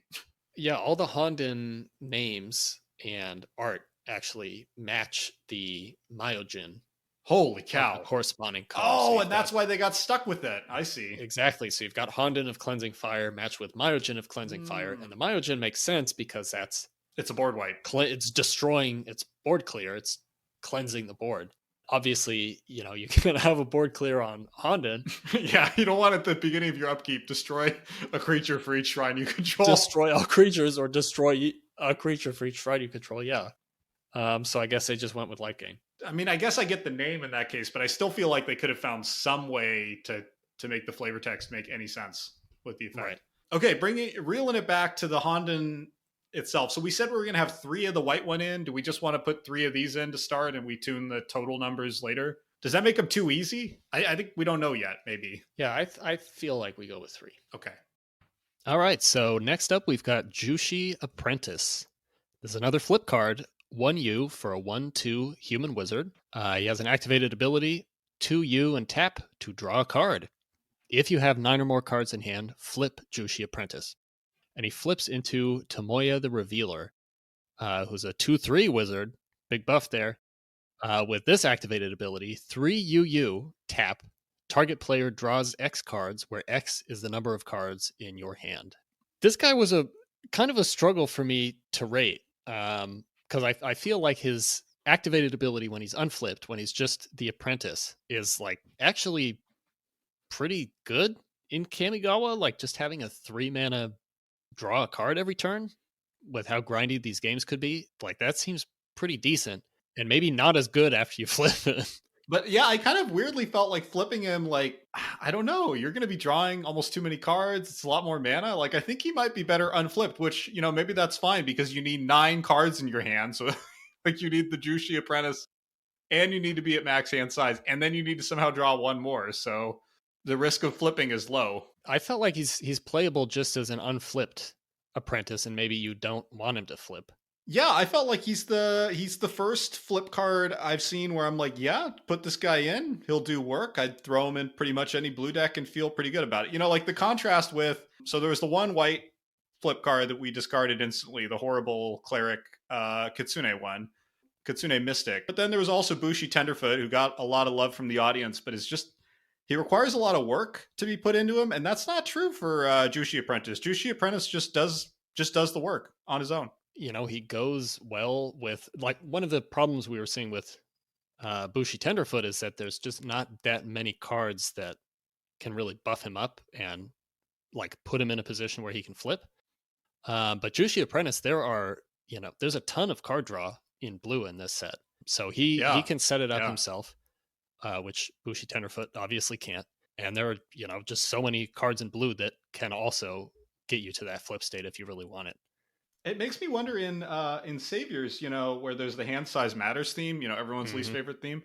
I wonder if like blue, one of the sub themes we build in for blue is like actually leaning into the hand size matters, because there is a lot of cards. There's almost too much. Like I was looking at, Tomoya almost draws too many cards, and I just realized he can force your opponent to draw cards. So there is a teeny bit of mill potential there. That's interesting.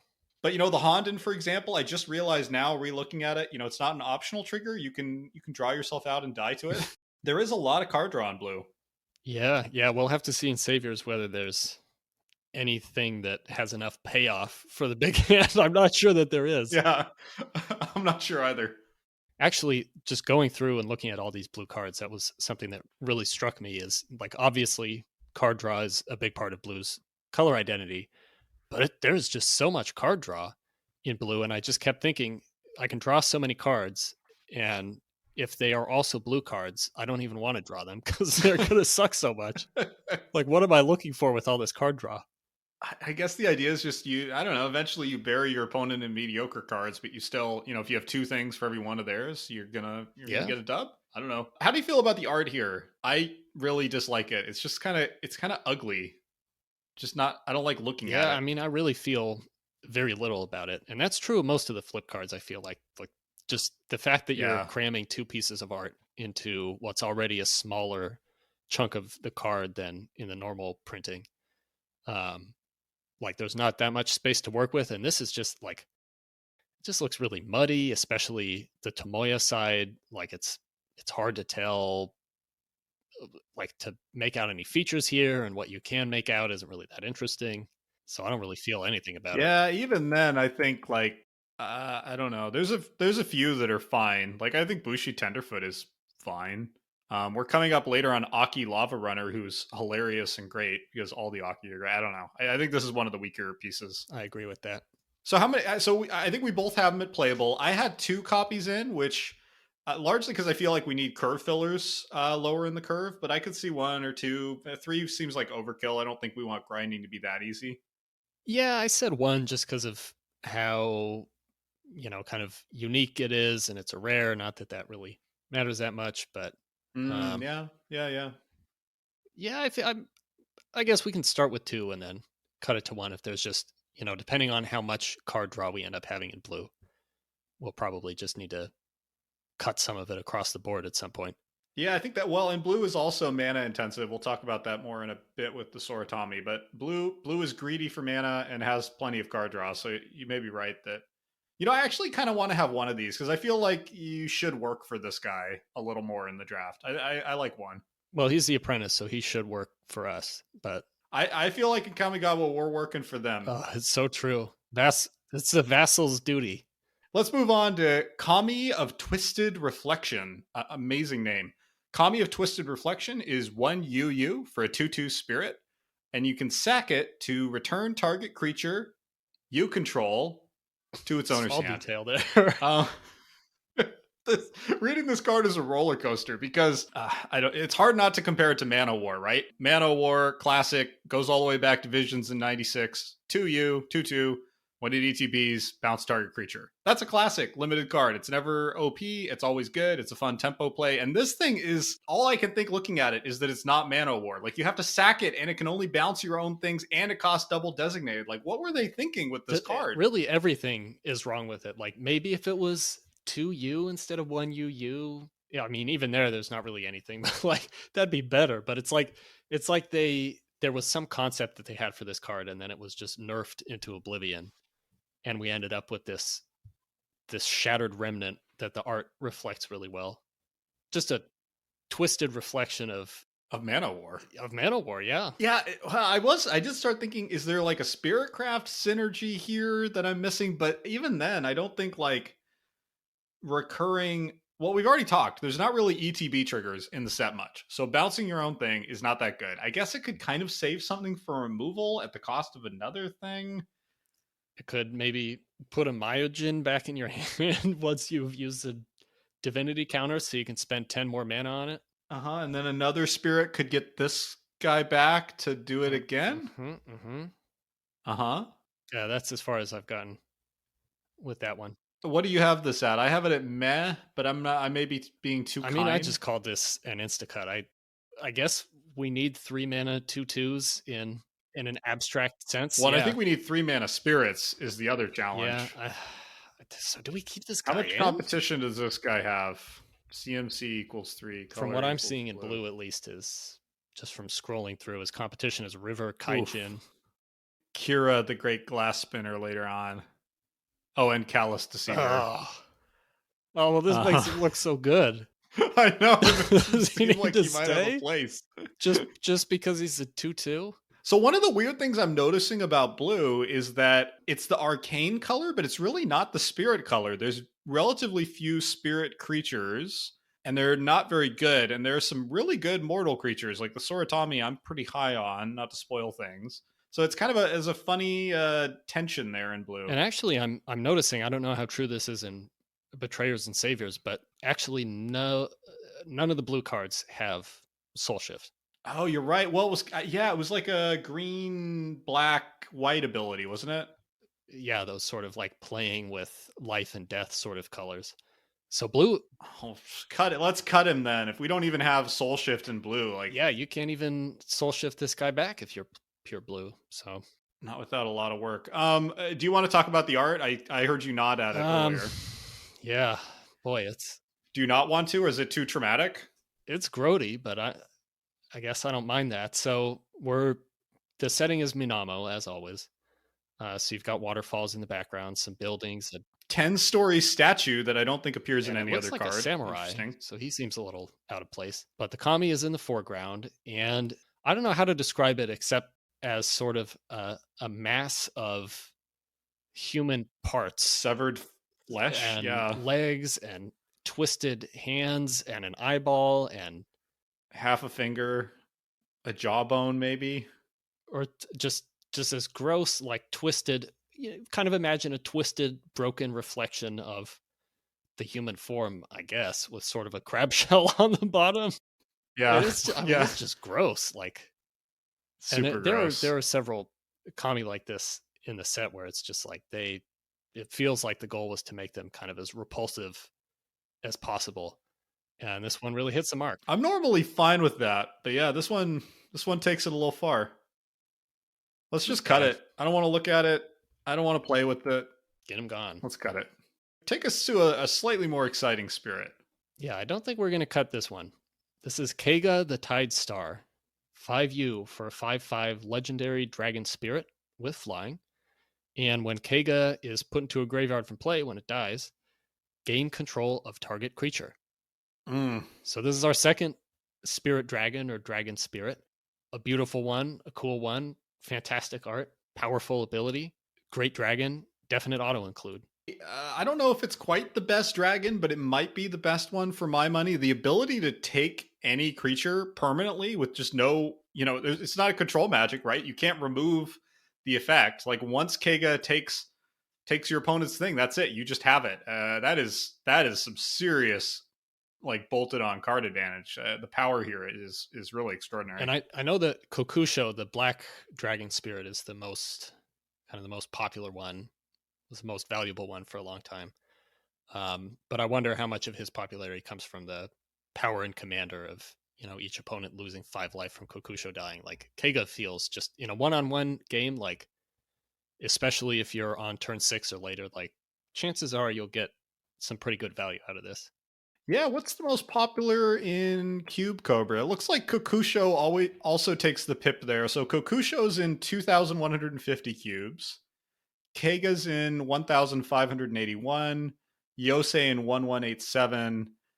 Ryusei, the red one, in 918, and Jugon in 729. So he's pretty close second to Kokusho, who's also amazing. I mean, they're all amazing. But I don't know. For my money, Keiga might be just a tad better. The fact that he only costs 1 designated mana is insane. But I would splash this guy in a deck with no other blue almost. He's that powerful. And it is interesting how, like, this really highlights how this block is just, full of mostly bad, weak cards, and then just this handful of, like, really powerful, or in this case, just, like, really solid cards that feel so out of place with the rest of the set and so out of balance with them. So some of them are double and some of them are triple, but he's single. Oh, are they? Who's triple? So let's see. So double is so first Ryusei, the red one, and Keiga are single designated.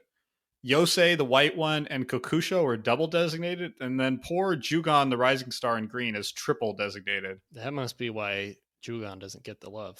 I'm thinking so, because his effect is also solid, although he's no Keiga. I was curious, can he be soul shifted back? And yes, he can. There are 3 spirits with Soul Shift 6, so all of the dragons can be soul shifted. And there's a couple Soul Shift 7. So yeah, it is realistic to recur these, which is even more crazy. Nice. This might have my favorite art of any of the dragons too. I just love the way the kind of ribbon along his sides just makes him look more aquatic. He's kind of got a sea snake thing going on. Mm-hmm. Yeah. Yeah, he looks really cool, really gigantic. I don't know, easy auto include. I don't see a scenario in which this doesn't make it in. For sure. Okay, let's go to another card that that includes flying in its text. Lifted by Clouds, 2U for an instant arcane. Target creature gains flying until end of turn. Splice onto arcane, 1U. So we have to divide this discussion in half because the art merits a full dissection. But before we get to the art, please pull up the art. I think this card is meh-ish. Like, I don't think it's great. I don't know that it's even good. I don't understand why it costs 3 mana. Like, in alpha, this effect cost 1 mana and it was stone cold unplayable. Here it costs 3. The fact that you can splice it, I think, just doesn't matter in this case. Like, the only argument I can see for including this is that so many of the other spliceable effects, particularly in blue, are basically like draw a card or bounce a thing. So this at least gives some variety, I guess, but I don't know if anyone would want to include it. It's just so expensive, and especially in blue, if you are playing multiple colors and you can give some like big red or green creature flying with this, and especially if you can splice it and do it again, that could be pretty nice. But in blue, so many of the creatures have flying already. Like every single Soratami, every single Moonfolk card has flying by default. I bet almost every blue card we've given a good rating to has flying. I bet you're right. Keiga has flying. A lot of the good spirits have flying. Yeah, I'm scrolling. Almost every other one actually has flying. So yeah, you're right. That the utility is limited. Everyone's already in the clouds. No one needs to be lifted by them anymore. Okay, so I think that makes an insta-cut. So the art. So we're in the sky. There's like a sea of cotton candy, pink, white clouds. And then standing on a cloud in the foreground is a blue beetle, ox, lion, monster man, or monster thing. I think man is the only thing he isn't. Okay, yeah, you're right. I'm sorry. It's really hard to quite be sure of scale here, but my sense is that he's the size of like a building. And despite being objectively horrifying, he's really cute. He's like this cute little blue beetle ox monster. And he looks kind of confused, but maybe a little bit happy to be up in the sky. It's just, it's adorable and ridiculous. I absolutely love this art. Yeah, I felt like he's like kind of angry, kind of cute. This 6-legged little spirit beast just riding on this tiny little pink fluffy cloud. I love that the cloud he's riding on is like just barely big enough. So small. That's maybe what makes him look cute, right? Yeah, it's like he's just barely fitting on this tiny little cloud that's lifting him up. His head, now that I'm looking at it, it almost looks like a beholder from Dungeons and Dragons. Like he kind of has some ice, but he's got like a lion's mane behind that. Lion's mane. Fantastic art. The little cloud point is a good one because it's kind of like the effect is kind of like when a cat on YouTube tries to get into a very small box. Yes, that's how I feel about this guy. Yes, he's the cat. Yeah, I love this art. It's hilarious. This is a card. I must have opened it back in the day. It's a common, and I bought a lot of Champions, and I have no memory of it, which like shows just how weak the effect is that this art somehow didn't imprint, despite being wonderful. I think I have some of these kicking around, so maybe I'll send you one. Yeah, well, actually, you don't need to because I was so inspired by this that I bought like 6 foil copies, and the first 3 lucky listeners to write in and ask if you're in the US, I will mail you a foil copy of Lifted by Clouds. And I'm not kidding. Email us clockspinningpodcast@gmail.com. That's great value. That's great value. Yeah, but it's an Instacut. You will get Lifted by Clouds if you write in, but we will not have it in the cube. No, alas. Which is why I have copies to spare. Okay, our next card, pretty exciting one. Meloku the Clouded Mirror, 4U for a 2/4 legendary Moonfolk Wizard with flying. And this activated ability, 1 colorless mana, and return a land you control to its owner's hand to put a 1/1 blue illusion creature token with flying into play. I think this is our first Moonfolk, so that's exciting. They all have flying, like I mentioned. They all bounce a land back to your hand, activated ability to trigger something. They all have bunny ears. They all have bunny ears, though they're kind of subtle on Meloku. And this is probably the coolest, most impactful of those land bounce abilities we're going to see. Just get blue flying illusions for 1 mana at instant speed if you want. Yeah, this is a cube all-star. It's the second most cubed blue card in the set behind Gifts Ungiven, which is, of course, stiff competition. This is in 2,800 cubes, which is a pretty significant number. Yeah, I rated this guy playable, but I think I want to bump it up to auto include. So I'm thinking through the possibilities. I think the power here is first, the body is actually not bad by Kamigawa standards. Like a 2/4 flyer is, it's not amazing, but it's solid. He's going to block. He can hold down the ground and the sky. He can chip in a little bit. So I feel like the body is already decent. And then, particularly in the late game, just being able to turn out one spirit a turn and then kind of on a whim, potentially like put down 5 spirits or illusions in an emergency is that seems really powerful. That's, I think, one of the really interesting things about all of the Soratami really is just that, none of them have tap as part of the cost of this activated ability. So there's really, the only limit on your use of it is your mana and your number of land, which of course go hand in hand. And in this case, I think the threat of activation is so real. You can't, for example, like late game, essentially it's almost like a Hornet Queen. You're just threatening this huge amount of onboard damage kind of at any time. Like you play this on, with 6 mana up the next turn, you could be swinging in with 8 power of flyers, which like in Kamigawa is there anything that compares to that on rate? I'm actually almost scared of Meloku now, which I might be hyping myself up too much, but he really can put a huge amount of power on the board very easily. Yeah, I think we gotta put him in and see how he does.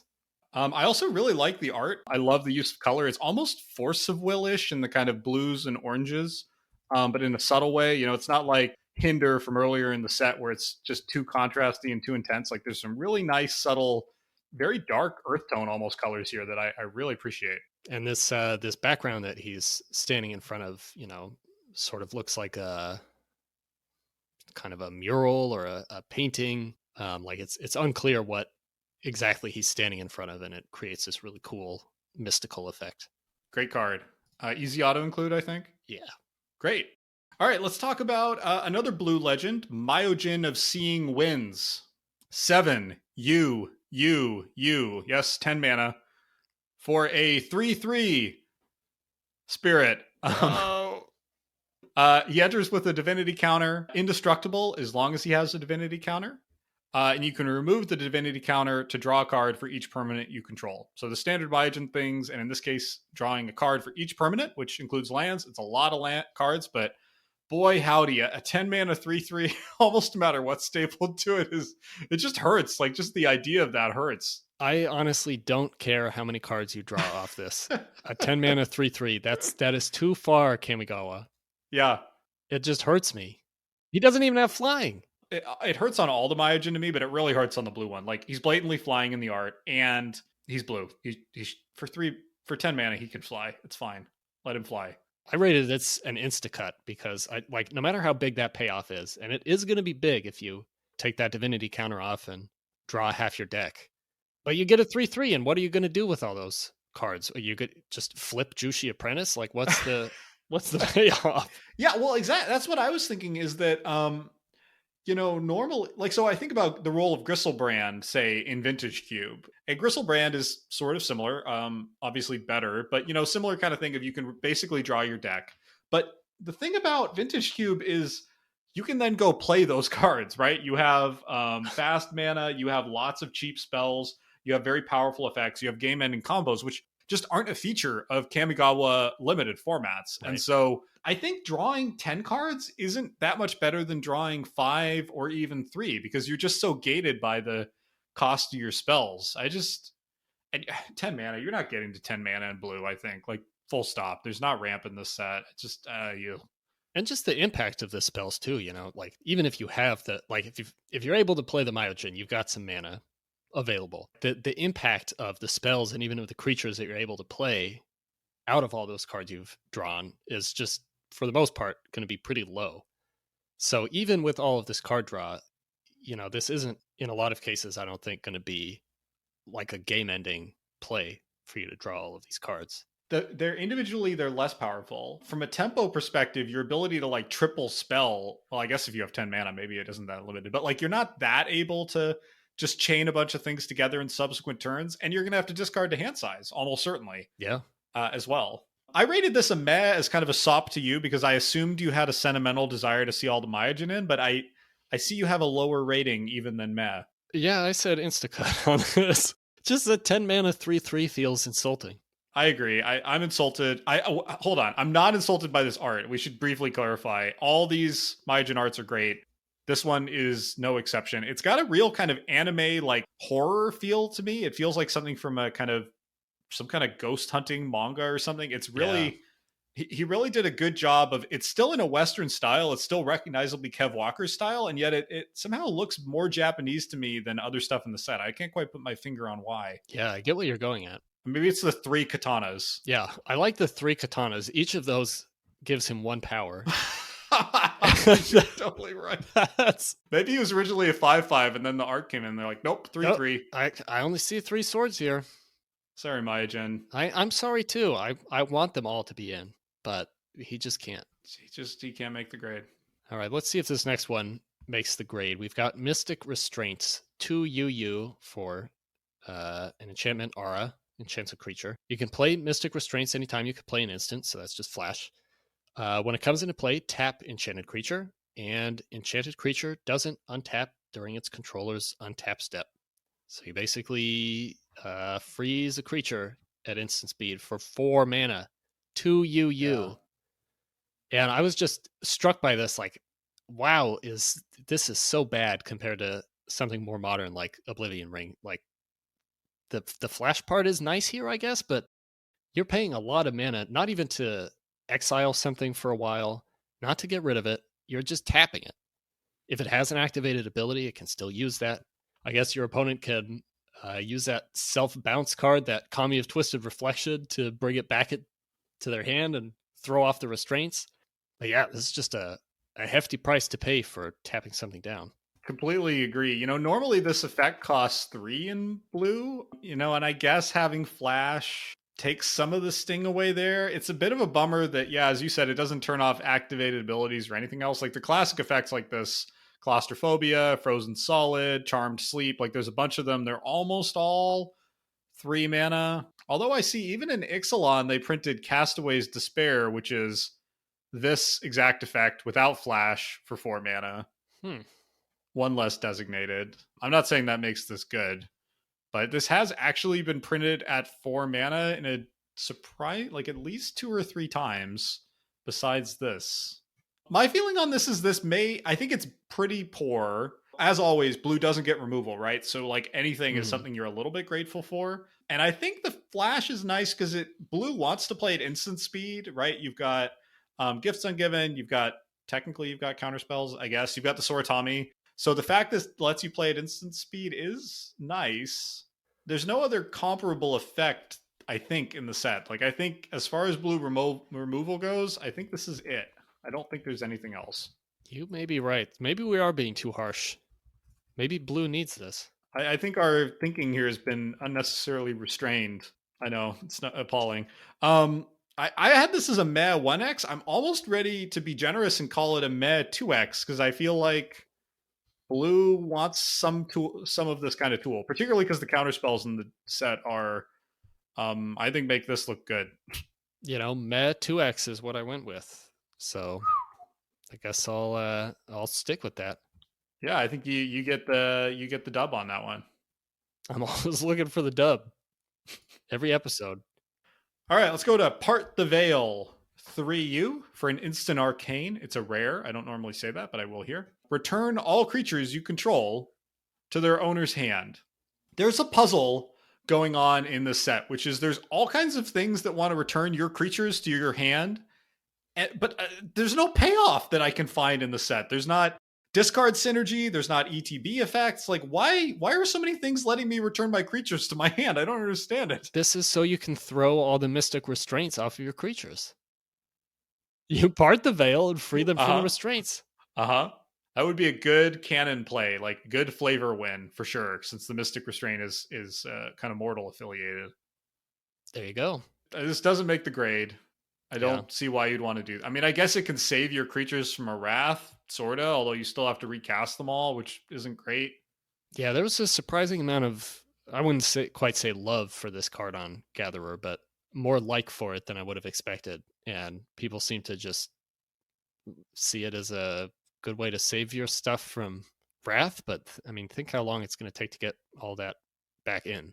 And the only Wrath you're saving from is the Myojin of Cleansing Fire. Yeah, that feels like the hold the line, fantasy of like there's certain cards that you just picture the best case scenario Right. and how great it is.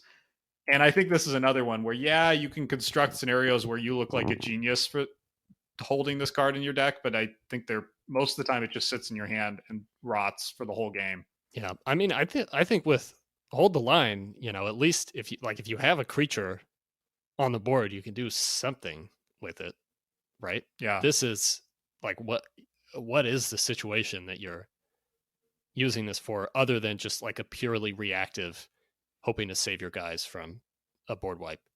It's pretty much wraths, right? Because like pinpoint removal, you wouldn't want to use this most of the time because you're bouncing all your creatures.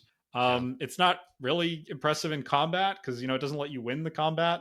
Wait, hold on. We haven't talked about damage on the stack much in these reviews yet, but with damage on the stack, this is a little better, right? You set up a big combat, you put the damage on the stack, you bounce all your creatures, and then your opponent's creatures die to the damage. I'm not sure that makes it good enough, but I just wanted to bring it up because it makes me feel clever for noticing it. Yeah. I mean, that could have been maybe part of the design thinking since damage was on the stack. In our cube philosophy episode, I think we need to talk about damage on the stack, but I'm a strong partisan that we need to do it because I feel like there's so many cards in the set that depend on it. Yeah, I heartily agree. I'm not putting Part the Veil in either way, to be clear. No. We both saw the same Gatherer comment on this card. Do you want to read it? Yeah, so Shieldman noted that Part the Veil combos with One with Nothing, which is a spell from Saviors. Pay 1 black mana to discard your hand. Yeah. So you Part the Veil, put everything in your hand, and then One with Nothing and discard all of them. Yeah, and One with Nothing, I don't know if I think it's still a little bit of a meme, but in the mid 2000s, it was like the meme card, kind of like Stormcrow today or something, of like, this is the dumbest card. It does nothing. It's almost impossible to construct a scenario with the does. So I do where it does do something. I like pairing this terrible card with that terrible card. Yeah. All right, I think we can cut this thing. I think so. Okay, this next one's probably going to be a trickier decision. We've got Peer Through Depths. 1U for an instant arcane. Look at the top 5 cards of your library. You may reveal an instant or sorcery card from among them and put it into your hand. Put the rest on the bottom of your library in any order. Kind of a sort of scry type ability, or the kind of ability you might see in green to look for a creature or a land, but in this case, you're looking for an instant or sorcery, and then put everything else on the bottom of your library. I felt like this was a pretty decent blue spell at instant speed, but I was also struggling to think of the instant or sorcery I would be looking for or hoping for with this within Kamigawa. Yeah, I struggled with this too. We kind of need to put it in my view, because of something we'll be talking about in a little bit. Yep. With there's a 3-card combo that involves this card. But yeah, it's funny because I feel like in constructed, I'm more excited about this, but in limited, I don't know, what's the maximum instants or sorceries you're running? Like 8, 10? Like, let's say it's 10 and it's 25% of your deck. I can't do the math kind of in my head, but you have a really good chance of whiffing if 25% of your deck is instants and sorceries, which would be a lot. And if this whiffs, like, whoo, does that hurt? And as you're saying, it's got the Eerie Procession problem of like, but what if this had just been the instant or sorcery that you were going to put in, right? Like, it would be the same, basically. It would be another 2 to 4 mana instant or sorcery, and you wouldn't have had to tack 2 mana on to find it. Like, this doesn't really give you card selection, I feel like, most of the time, right? Like, it looks like it gives you a choice, but most of the time you're going to find a thing. Mm-hmm. So you're not really getting that tutoring card selection advantage. Right. You're just kind of hoping that there's some kind of instant or sorcery in there, and then you've just, paid 2 mana and a card for a little bit of hope. And when it whiffs, like, ow, that really is going to hurt. You spent 2 mana to discard a card. Yeah. And it's also a bit of a bummer that the cards you reveal that are not the instant or sorcery you want, they don't go to your graveyard. They go to the bottom of the library, That's which true. works exactly against the sort of soul shifting that you might be hoping for in a Spirit and Arcane kind of oriented deck. That's a great point. You're not thinning your deck. You're not like enabling any kind of graveyard recursion type stuff if you're in black. I feel like the more we talk about this, the more I'm like, oh boy. So the reason we want to cram this in is there's 3 instants and sorceries in this deck. That are in the set that are called Peer Through Depths, Reach Through Mists, and Sift Through Sands. And if you resolve all 3 in the same turn, you fetch out of your deck and onto the battlefield a creature called the Unspeakable. And I won't read him. I don't want to spoil it. We'll talk about him and the others, instant and sorceries, a little later on. So I want this in here because I think that's adorable. But I don't know. Like this, it's just not a very good card, I think, fundamentally, except that it lets me do another not very good thing in getting the Unspeakable. Yeah. I actually rated this playable, and the more we talk about it, the more I'm not sure why I did that, because I just don't know, like, other than getting the Unspeakable, I don't know what the big payoff is from this card. I feel like maybe if we land it with 2 copies for now. Yeah, somehow it feels like 2. I don't know why. Like 1 feels too stingy on this. I think in part because, like, if you're going to have the instant and sorcery deck, you need a ton of them. And I guess you need Peer Through Depths to find more Peer Through Depths. It does help you with the Peer Through Depths, Reach Through Mist, Sift Through Sands thing, right? Yeah, that's interesting. It helps you hopefully get the next card. And it is arcane, so you can splice stuff onto it, which is kind of nice. Yeah, it's tough. Yeah, I feel like this is one that's going to be really tough. Like once we play with it, I think we'll know instantly. Like, oh, this is way better than I thought, or oh wow, this really is terrible. I'm leaning toward med though, and I feel like 2 copies is right, just to maximize the chances of the Unspeakable. Yes, we're going to warp the cube around the Unspeakable. Yeah, that's all of blue is going to be built around pulling the Unspeakable. So just wait for another player to hate draft that after you've gathered all of these instants. Someone else is going to take the Unspeakable. Oh, I think this is a meh too. Yeah. All right, let's go to Petals of Insight. 4 and a U for a sorcery arcane. Look at the top 3 cards of your library. You may put those cards on the bottom of your library in any order. If you do, return Petals of Insight to its owner's hand. Otherwise, draw 3 cards. This is a really weird one. It is kind of card selection in a recursive way. It's just unbelievably slow. I don't know. I find it oddly appealing. There's something about the extreme grindiness of it, the way it suggests combinations with other arcane spells and with splice. Like it seems fun to resolve, even though it can't be that good. Like even drawing 3 for 5 is not amazing, and this ability to like reject those 3 and try your luck again is also not amazing, but somehow the combination is sort of intriguing. It is an interesting card and an unusual effect. I want to have it in just to see how it plays, and like if games actually get grindy enough that this can become a huge pain for your opponent. But like 5 mana is a whole lot to pay if you choose option A here, which is to, put the cards on the bottom of your library. Then you've just spent 5 mana to look at 3 cards and do nothing. Yeah, we've talked about grindiness a lot, and this is absolutely a grindy format, but one of the problems with this card is where it does its grinding. So like the Soul Shift cards grind on the battlefield. Right. This has, obviously no board impact, and it's a sorcery, so you don't have the kind of like hold mana. It's not even a bad factor fiction because it's sorcery speed. So I do think those are pretty significant knocks against it. Yeah, that's a good point. I feel like this is a 1x in part because like I can't imagine a deck that really wants 2 of these. Like you never want 2 of these in your hand because they'll keep coming. They might keep coming back. But I think one of them is probably fine, and there will be decks that include it. Yeah, I think that's probably right. What do you think of the art here? There's quite a lot going on. I find it pretty befuddling, honestly.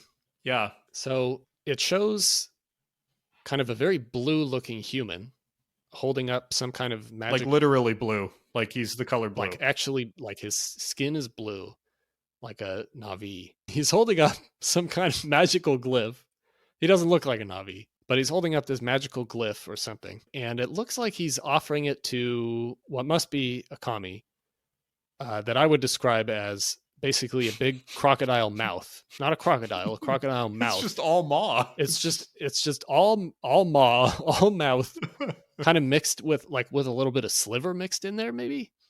Yeah.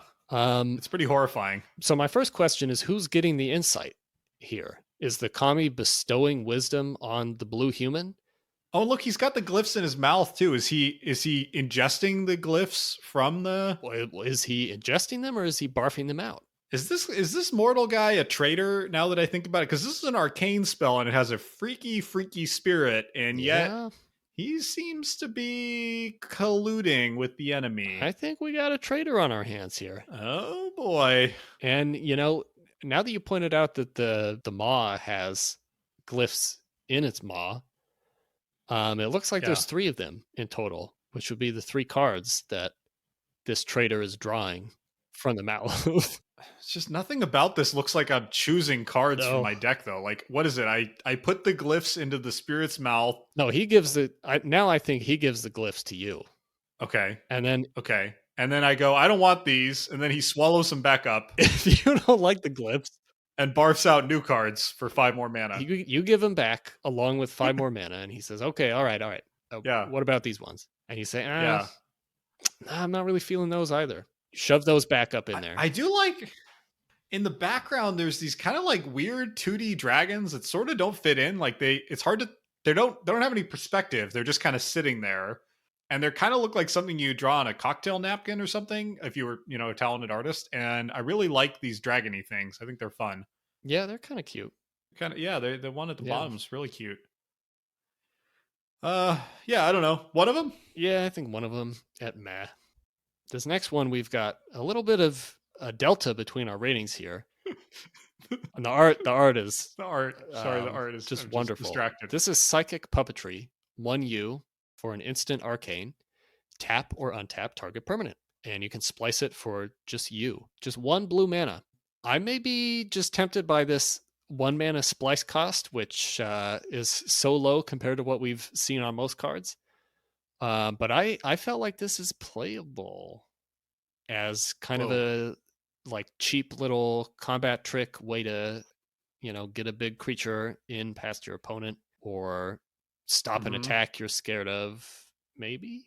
Yeah, I had this all the way down at Instacut. I did waffle. Yeah, I know. I waffled on it because splice is hard to evaluate. The value of being able to do something the virtual card advantage you get, actually the literal card advantage you get from recursively getting the same effect without losing a card is pretty significant. But the effect here is pretty marginal. Like tapping or untapping a thing is just rarely that impactful on the game. Tapping down one creature, sometimes that's enough to put your opponent's defenses down, but a lot of times it's not. Surprise untapping your creature, sometimes that can get you a free block and a god a moment. Although with the splice, once you've done it once, your opponent knows that it's coming, so the value decreases there. That's fair. But don't you feel like that kind of thing is like, that seems reasonable for 1 mana or maybe 2 if you're like actually, paying for it. I mean, it's not great, it's not awesome, but like if you're talking about a not that great effect that may or may not work, sometimes like 1 mana is the right price for that. Well, is it? Giant Growth is 1 mana. Shock is 1 mana. Yeah, but this is Kamigawa. Yeah, well, I mean, Glacial Ray. It's funny. So I think if I splice this once, I'm okay with it. If it's like I tapped a thing, basically then it's 3 mana spread across 2 turns, tap or untap 2 things. I'm reasonably happy with that. Yeah. If I splice it twice, I'm over the moon. If I don't splice it at all, I'm not pretty sad to have this card in my deck. I would also be sad about that for you. So what does that net out to? I think you're right. That nets out to more than an insta-cut. Yeah. Well, I also feel like, and we've gotten some comments about this also, just with regard to splice cards and arcane generally. I feel like we should sort of err on the side of over inclusion for splice cards, especially. especially in blue. Because there really are not that many of them. We talked about this a little bit ago. And it is, part of what we're trying to do here is to highlight some of the kind of strange and unique mechanics for this set, and Splice is one of them. And it is like a cool idea. I do like this with what like candles glow, and what was that white fog that we cut that we might need to go back on? Oh, that was Ethereal Haze. It does play nicely with those as like kind of just slow it down, stall your opponent out. Yeah, I think I'm coming around to throwing probably 2 of these in. Yeah. I hope we're not just in a generous mood tonight. I feel like we're giving all these arcane cards just a pass. But I think you're right. Yeah, there was just so much bad stuff. What, do you want to go all the way to playable? Do you insist on playable? I don't know. I think Matt probably is right, because there are going to be a lot of times where this is just kind of nothing. Okay. Let's throw 2 in at Matt. 2 or 3? 2. It's got to be 2. Yeah, I think 2. Do you want to talk about this art a little bit? Yeah, I absolutely want to talk about the art. So the art is, when you talk about magic art, you'll sometimes hear the term slush art, which is like art that was intended for one purpose that never got used, and then they have to stick it somewhere later. And there's not a lot of it in Kamigawa, as far as I can tell. I think the reason is because it has such a specific world design and such a specific aesthetic. But this feels kind of like slush arty to me because it's so strained. It's like this kind of sci-fi wizardy guy standing on a planetarium almost.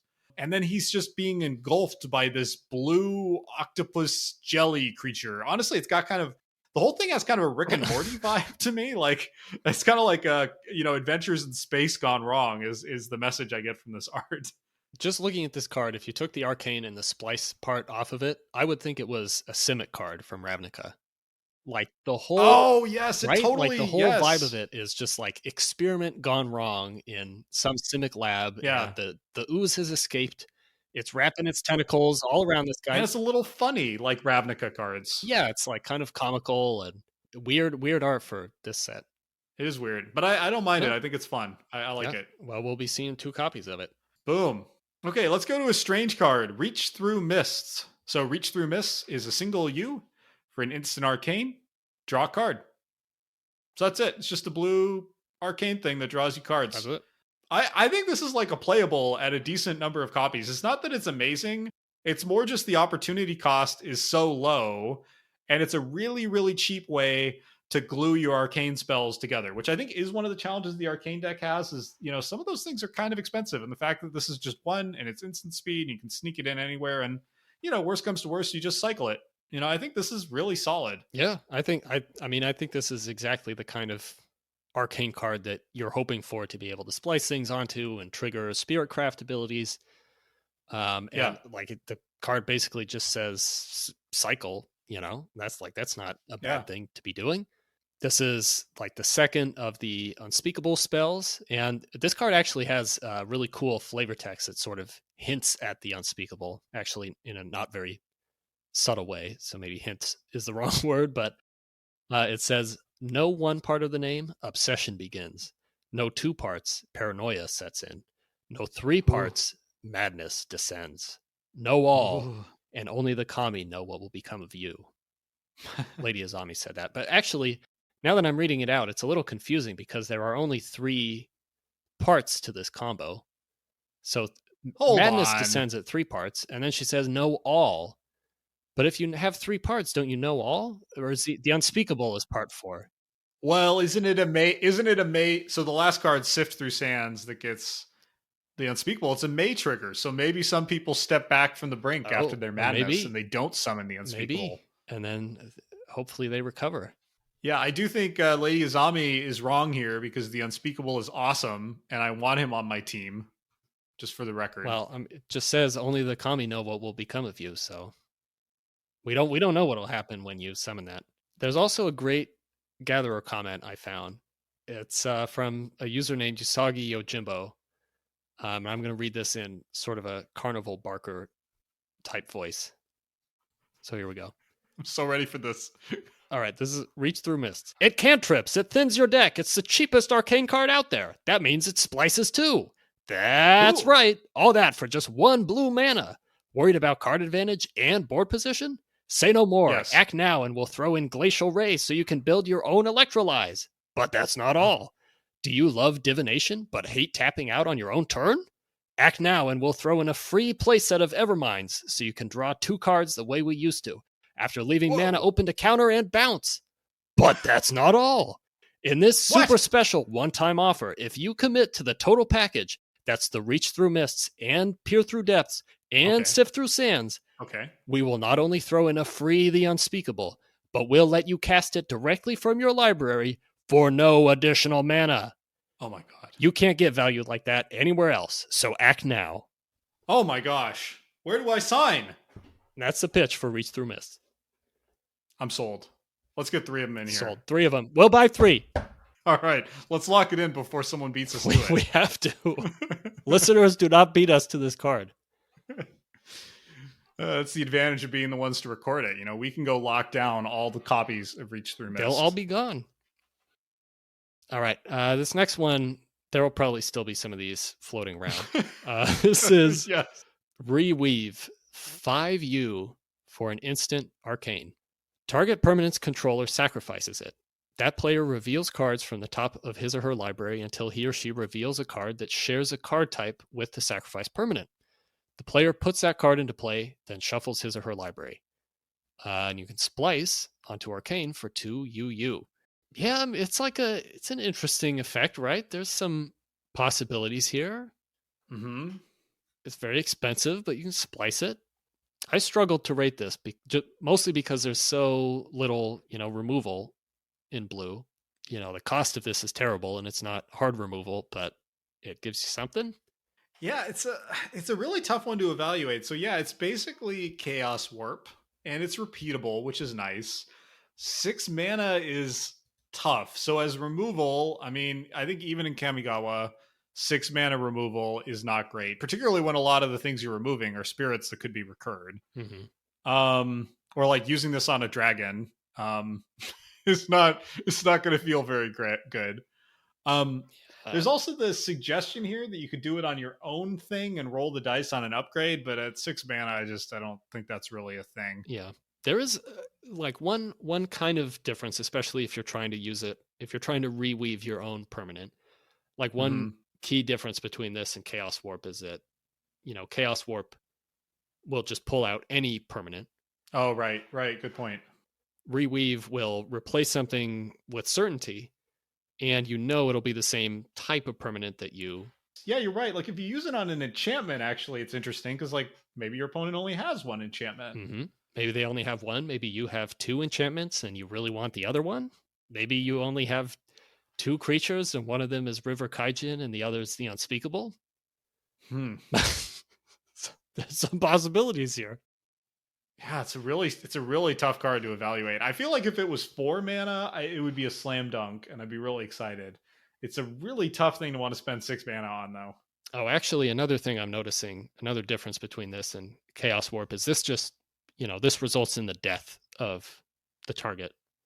Yeah. Which means that it does not avoid death triggers, like especially here, the Dragon Spirits. Yep, the Dragon Spirits, it doesn't prevent Spirit Craft or Soul Shift. I don't know why I keep calling Spirit Craft. One interesting thing, though, it does get around the Myojin's indestructibility. Whoa! Because they're sacrificing it, you're not destroying it. So finally! That cuts through to that 10 mana 3/3, that 10 mana Hill Giant with Indestructible. Just reweave him.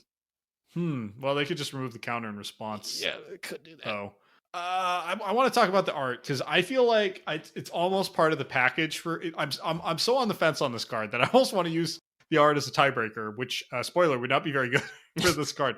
So this has to be slush art. Like this guy does not look Kamigawa at all. His clothes don't. He doesn't. He's got devil horns on him for some reason, which I don't think anybody in Kamigawa has. And then it's just like this guy, this yellow guy in a blue robe against a yellow background. There's no context. Like this is just terrible. And his arm is like, it looks like he's turning into a werewolf, maybe.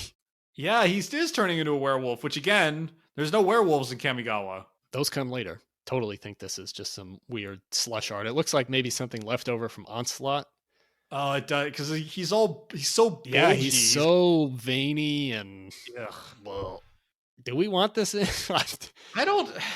I mean, I think the only argument for it is that it's a unique effect. But, this is a block with plenty of weirdness. I think we can get unique effects that are more fun, more interesting. Like Petals of Insight is unique and also not very good.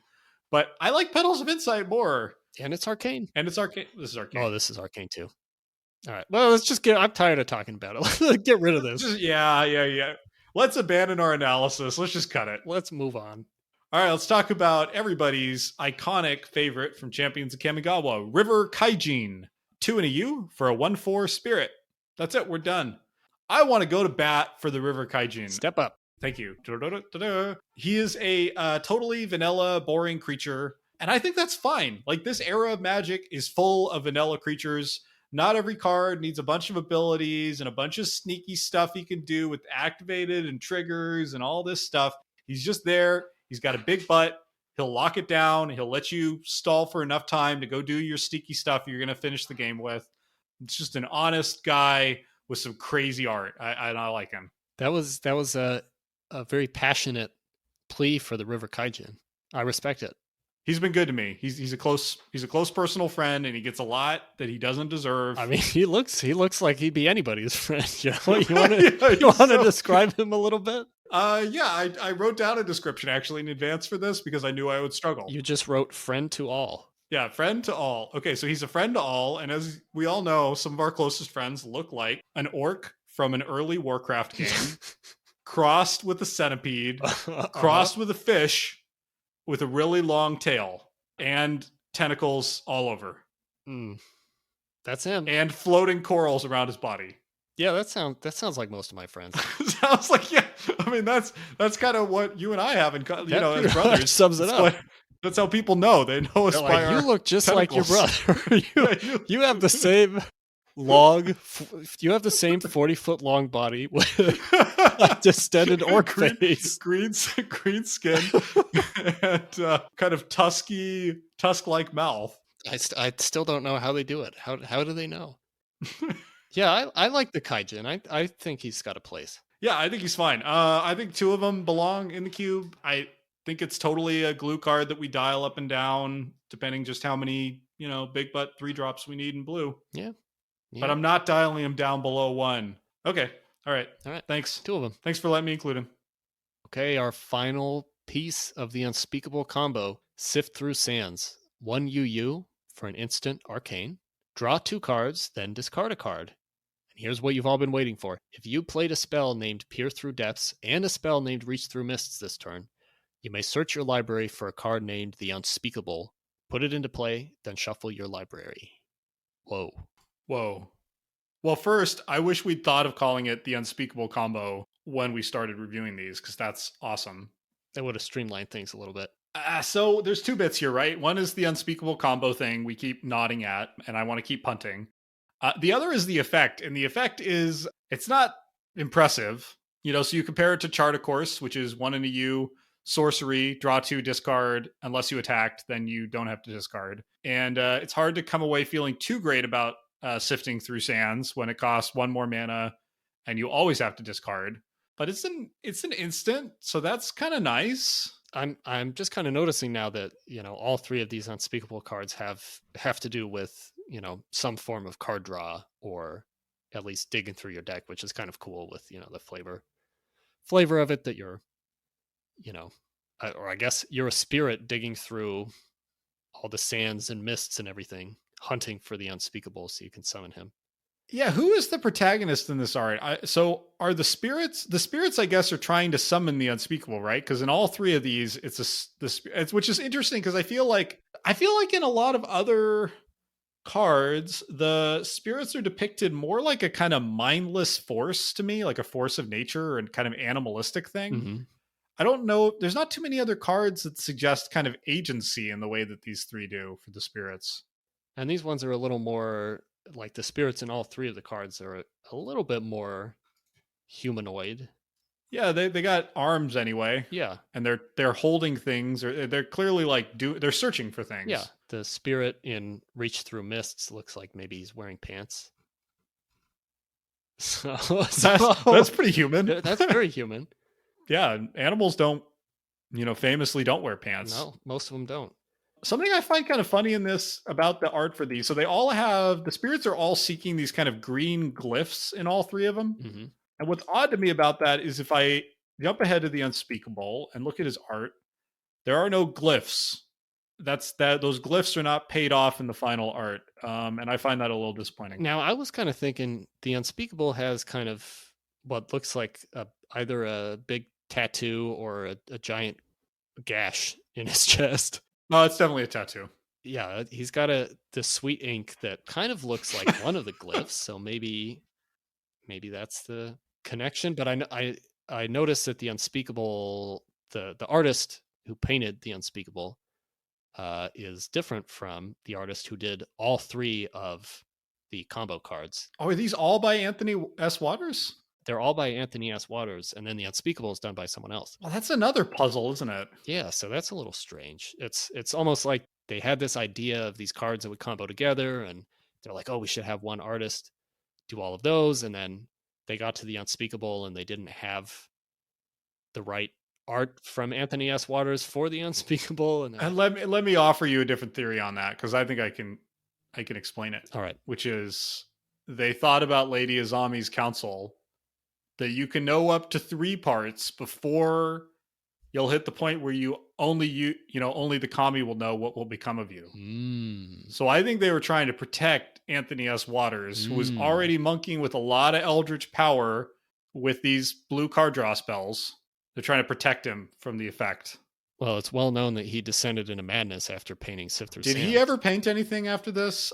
Probably not. We'll need to do a fact check on that later. So it is hard to escape the fact that we're moving heaven and earth for the Unspeakable. He may have dirt on us. I don't know why. But honestly, I think the only one of these that's objectively, like, definitely includable in the cube is Reach Through Mists. I think this might be I don't know. Both this and Peer Through Depths are unimpressive, but this one might be the worst. Yeah, I mean, we got to have it in just for the Unspeakable. So 2 copies, I guess we'll say meh. 2? You think 2 again? Yeah, I think we need 2 of each, don't you? I mean, kind of, but I also feel like it'll just feel like the entire blue section is... I'm sort of feeling like, as we test this out, we're going to find that this whole Unspeakable package just lives or dies as one. Yeah. Well, I don't want you to tar Reach Through Mists, because I think Reach Through Mists always has a place. Maybe Reach Through Mists has a place. It's not like we're going to go down to 1 copy of Sift Through Sands and 2 copies of Reach Through Mists and then 1 Unspeakable. Like, if we're going to try to do this Unspeakable thing, we need to have enough spells to speak him in. So I don't want to terrify you, Connor, but Anthony S. Waters started painting for Magic the Gathering in Alpha or in Legends, and he was a consistent contributor through Kamigawa and admittedly a couple more blocks until Shards of Alara, and then he disappeared off the map. So I don't know. I'm thinking maybe this is when some kind of madness set in. There you have it, folks. Careful with this power.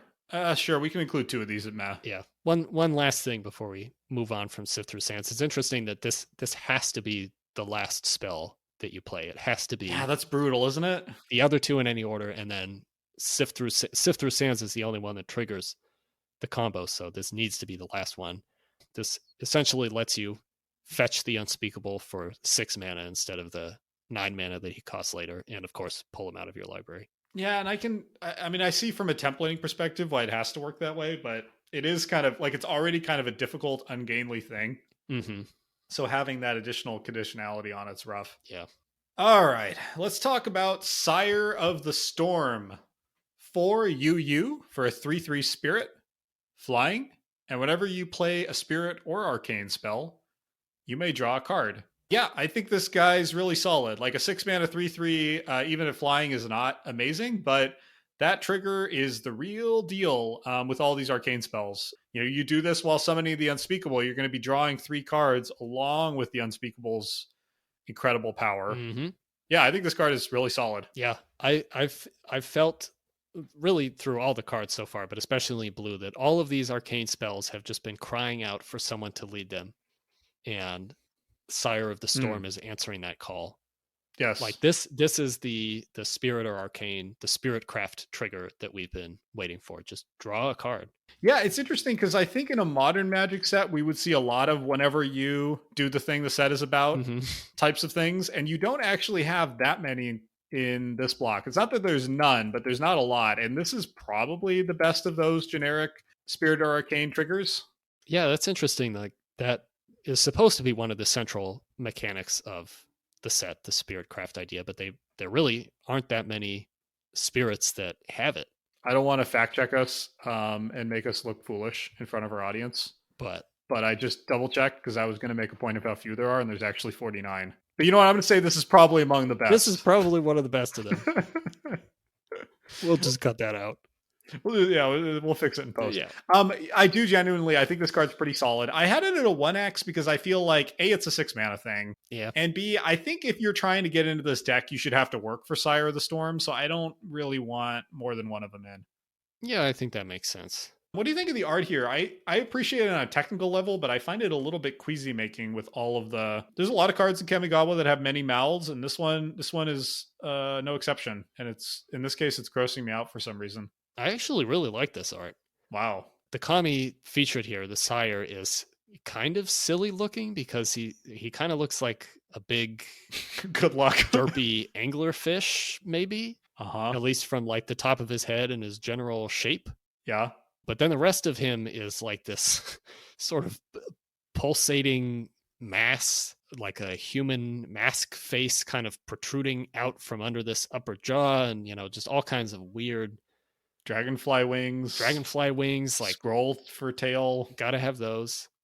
Just these, vaguely horrifying, like Kami type design additions. But I think that there's this very like bruise like color scheme to this whole piece that I think really, really works and goes with the background of this, which is of course a storm. These dark, kind of a mix of dark and light clouds against the sky, like this summer storm with lightning striking behind him. So it is like a creepy and like sort of gross piece, but I don't know. For some reason, it just feels like, this is what the Kami that appears during a lightning storm should look like. Yeah, I can respect it, but I don't have to like it. Yeah. I'm also, again, respecting but not liking. In the background, there's some smaller Kami that are kind of like sluggy purple snake things with human mask faces on them, and those are maybe grosser even. I'm starting to think you just don't like human faces. Well, I mean, that's my takeaway. They're not green, they don't have tusks. It's unnatural. Yeah, I feel you. All right, I'm excited for this next card because it's the first of many Soratami that we're going to be talking about. We've got Soratami Cloudskater, 1U for a Moonfolk Rogue, 1/1, with flying. And of course, the classic Moonfolk ability, pay 2 colorless mana and return a land you control to its owner's hand to draw a card, then discard a card. So basically, you're looting. I think this is a pretty okay Moonfolk. I kind of struggled to rate this one because I felt like it could be good in the later game and maybe get a little bit of chip damage in early, but it's not going to be, at least I don't think it's going to be like swinging any games in a big way. Yeah, all of these Soratami, with their signature bouncing a land to your hand, like I think there's a problem here of it's the kind of thing that isn't very fun to do. But I think it looks worse than it is. Like, I think that's actually not that significant a cost in a lot of cases. It's kind of like it costs maybe an extra half mana, particularly in the late game. I think having to bounce a land or two is not the end of the world. Mm-hmm. I'm kind of saying that here so I don't complain about it on every Soratami, and just try to evaluate them on rate. And I think on rate, this one's okay. Blue does lack 2 drops, and so I think this gets a little bit of a better grade from that, but I don't know, 2 mana 1/1, even it's not an amazing stat line. Yeah, I think one of the other reasons I struggle with this one, and I rated it a mez, the ability is nice, and it's the kind of thing you would potentially want at any point in the game. But if you're dropping this on turn 2, you're probably not going to want to use that ability on turn 3. Like, that's going to be too early to be setting yourself back on tempo that much just to be able to loot. This ability feels like one where even if you get this out on turn 2, you're going to be waiting a while before you actually want to use it. And that kind of makes me sad. Yeah, and unlike our boy River Kaijin, like he doesn't the Cloudskater doesn't hold down the fort and help you get to the mid to late game. Right. Which I feel like is kind of what I want these blue 2 and 3 drop creatures to be doing for me. Otherwise, I don't know, I'll just use that mana to cast a what's the fiddle one that we just talked about, the taps and untaps things. I'd kind of rather have that filling my 2 spot on my curve. Yeah. Where do we land on this one?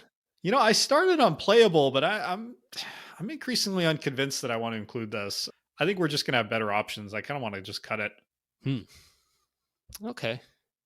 Let me go take a look just at our other blue 2 drops. While you're looking, I'll just mention, one interesting thing about this whole land bounce mechanic is that it's, in a way, it's at least theoretically better now in modern Magic when we have a lot of cards and have a lot of mechanics that trigger off of land coming into play. Mm-hmm. But in the context of this block, it's just sort of purely a setback. There's only one land in the whole block, Tendo Ice Bridge, which has any kind of charge counter, or like any kind of counter mechanic. So that is really the only card you're going to get any sort of independent value. Yeah, I think we just cut it. So we've got a total of 15 blue 2-drop creatures in the block, and many of the others are, unimpressive, but there's a few pretty decent ones mixed in here, and I just I don't think this is doing what I want for my blue 2-drops. All right. Yeah, let's just cut it. We've been very generous so far. I feel like we gotta start showing our teeth, so gotta toughen up. Yeah, we maintain the fear of us in the Soratami. Okay, let's talk about Soratami Mirror-Guard. 3 and a U for a 3/1 Moonfolk Wizard. Flying. 2, return a land you control to its owner's hand. Target creature with power 2 or less is unblockable this turn. I'm pretty meh on this thing. My headline is, I think a 4 mana, 3 power flyer is a little more exciting in this set than it normally would. It does still have 1 toughness, and so it dies to everything. It gets killed by everything. Not Azami. Oh, or Azami. So, I feel like the ability here is less good than a lot of the other Soratami as well. Of unblockability on a power 2 or less creature is not getting my pulse racing, and I don't think there's a huge number of creatures either that care about connecting or dealing damage to your opponents. So, well, I'm gonna push back on that last part a little bit because ninjutsu. Well, I'm going to push back on your pushback. There's only 8 ninjutsu cards in the block, but people love them so much. Well, of course, because it's a highlight of the entire game. But so this is a way. This is a way to sneak some ninjas in. Say your piece. This can be a way to sneak the ninjas in. I agree in general that unblockable, especially here where it's limited to something with power 2 or less, is not as great as it sounds. But I feel like a 4 mana 3 damage flyer is like not bad in this setting, and having the little added bonus of sneaking a few more little guys in, not too terrible. So I feel like this is kind of playable. You feel like it's kind of playable in the sense that you would rate it at playable? It makes me feel like we need something between meh and playable. Which we don't. We have a 6-point grading scale. Enough points on the scale already. But it's not a playable card I'm that excited about. But I guess I would say there. I feel like you're describing a meh. Yeah, I guess. Sorry, I didn't mean to cut you off. Keep mounting your defense. I mean, there's cards I'd be a lot less excited to play than this. But yeah, the more I talk about it, the more it feels like I am describing a meh. I feel like I'm almost to Instacut. So, all right. So let me make the bear case here. There's 600 odd cards in the block. At most, the cube is going to be 720 cards, probably less. So there's a lot of cards that are just going to get cut. And I don't. Does this card speak to you? Because to me, it kind of doesn't. It's just like, yeah, it's a thing. It could fill a spot in my curve. It might occasionally affect the game, but it doesn't excite me, and it doesn't like fill me with a thrill of possibility. But I feel like you are describing a meh also. Fine. Okay. And I'm also, this is our first sort of first run through of everything, right? There's going to be some shaping at the end, a little bit of, cutting things that we thought had a place in the cube and don't end up belonging, and maybe this is one of them. Let's talk about the art. Maybe that'll help us decide whether this is meh or just a goer. Oh, you want me to talk about it? Please proceed. All right. It's confusing. I've decided you're the defender of this card, so you go. This art confuses me. So it's called Soratami Mirror-Guard, and there are 3 Soratami in the art. So they are the guard, and they are very stern. And the Soratami closest to the viewer is holding out what I assume is a mirror. And in this mirror is a horrible monster face with a bunch of tentacles coming out of it. I have to assume that this is a kami, because it sure doesn't look mortal. So what's going on here? Is the Soratami making this spirit unblockable? It's very confusing to me too, because exactly. Well, and so even if he is, that spirit doesn't look like a 2-power spirit to me. He looks tougher. And I don't know why these traitor Soratami are helping the spirits. And I just can't make any sense of this card. And also, actually, even just the name of Mirror-Guard. It should be defensive, right? Yeah, I mean, I guess maybe they're guarding the mirror that's the portal to unblockability. What do you think of this take? The kami is trapped in the mirror by the Mirror-Guard. Okay. Kami was going to block a creature with power 2 or less, but the Mirror-Guard have captured the kami in the mirror. Yep. And now that creature is getting through because it can't be blocked by the kami trapped in the mirror. But what do we think about that? I think I largely accept that. I'm still actually let me nitpick again. The Soratami are each holding a string that's suspending the mirror, and they're all at very different distances, and I don't think they would suspend the mirror very effectively in real life. Just going to say that. Do they all have a I thought just the first one was holding it, and then the others were like holding if you zoom in, they're all holding a string. Oh, that's kind of dumb. Oh, yeah, I see that. Their left hands. Oh, let's cut it. That's because of the physics. The physics problem. All right. I feel like that probably wasn't our fairest evaluation, but you know what? Life's not always fair. Impab is a completely objective system. Yes. And once we ran through all of the criteria, the hidden criteria, there was no choice. I just want everyone to know it's rules-based. Absolutely. So let's talk about another Soratami mirror user that I think we'll agree on. They really wanted us to know that the Soratami use mirrors, by the way, because they're in basically all of half the titles or flavor text for Soratami cards. They love mirrors. So this is a Mirror-Mage, Soratami Mirror-Mage, 3U, a 2/1 Moonfolk Wizard with flying, and this wonderful ability, 3 mana, and return 3 lands you control to their owner's hand to bounce target creature. So that is 3 mana and 3, not 1, not 2, 3 lands going back to your hand to bounce a single creature. Yeah. This was probably the easiest insta-cut I've encountered in this whole set. I mean, just everything about this is so terrible. Like the body of this creature relative to the mana cost, the fact that you're not just paying 3 mana, which is already more than you normally pay for a bounce, but you're also losing 3 lands on top of it. Not to return multiple creatures to the owner's hand, not to return any permanent you want to its owner's hand. 1 target creature. I think it's just the rate that really is damning on this. Like a 4 mana 2/1 flyer. I'm sorry, that is not good enough. It's not acceptable.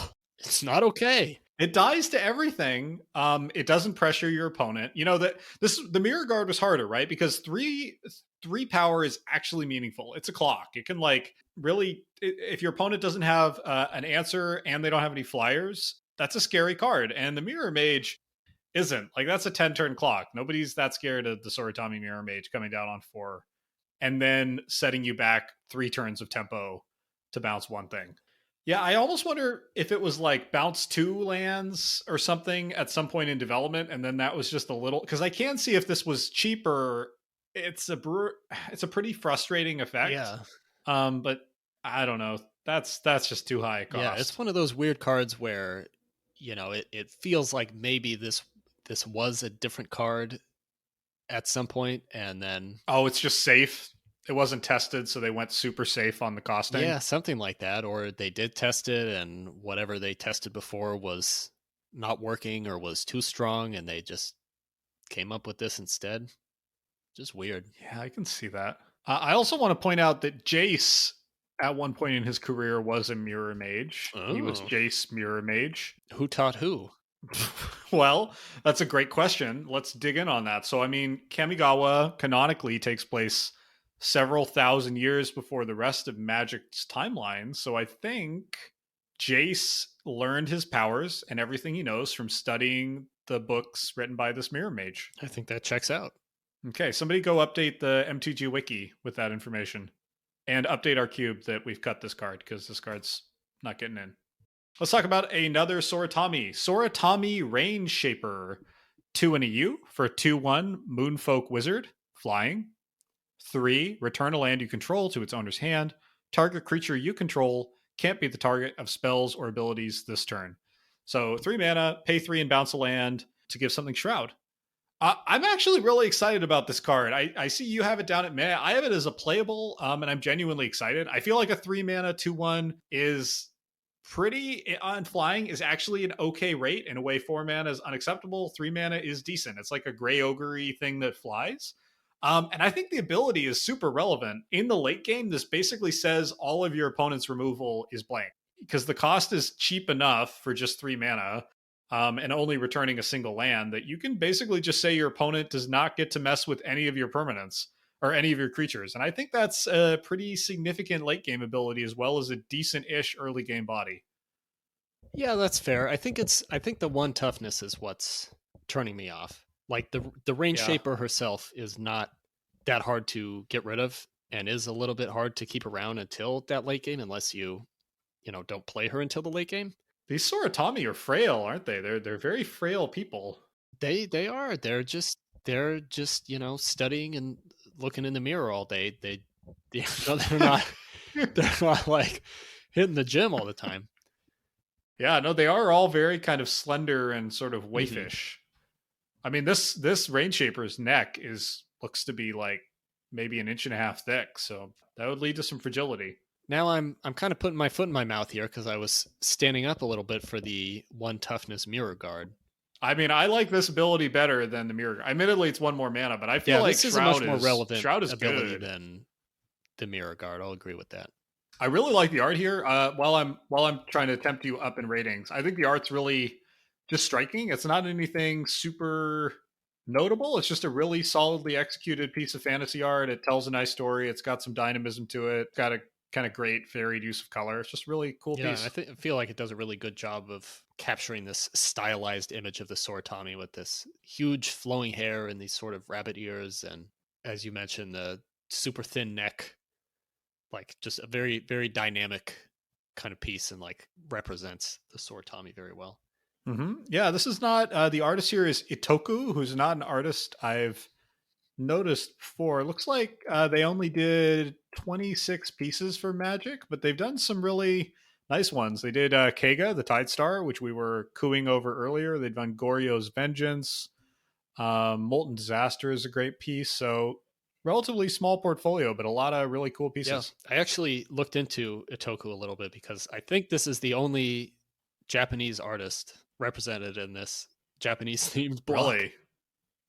Which of course is, changed with Neon Dynasty. Yeah. But as far as I could tell, Itoku is the only Japanese artist in this set.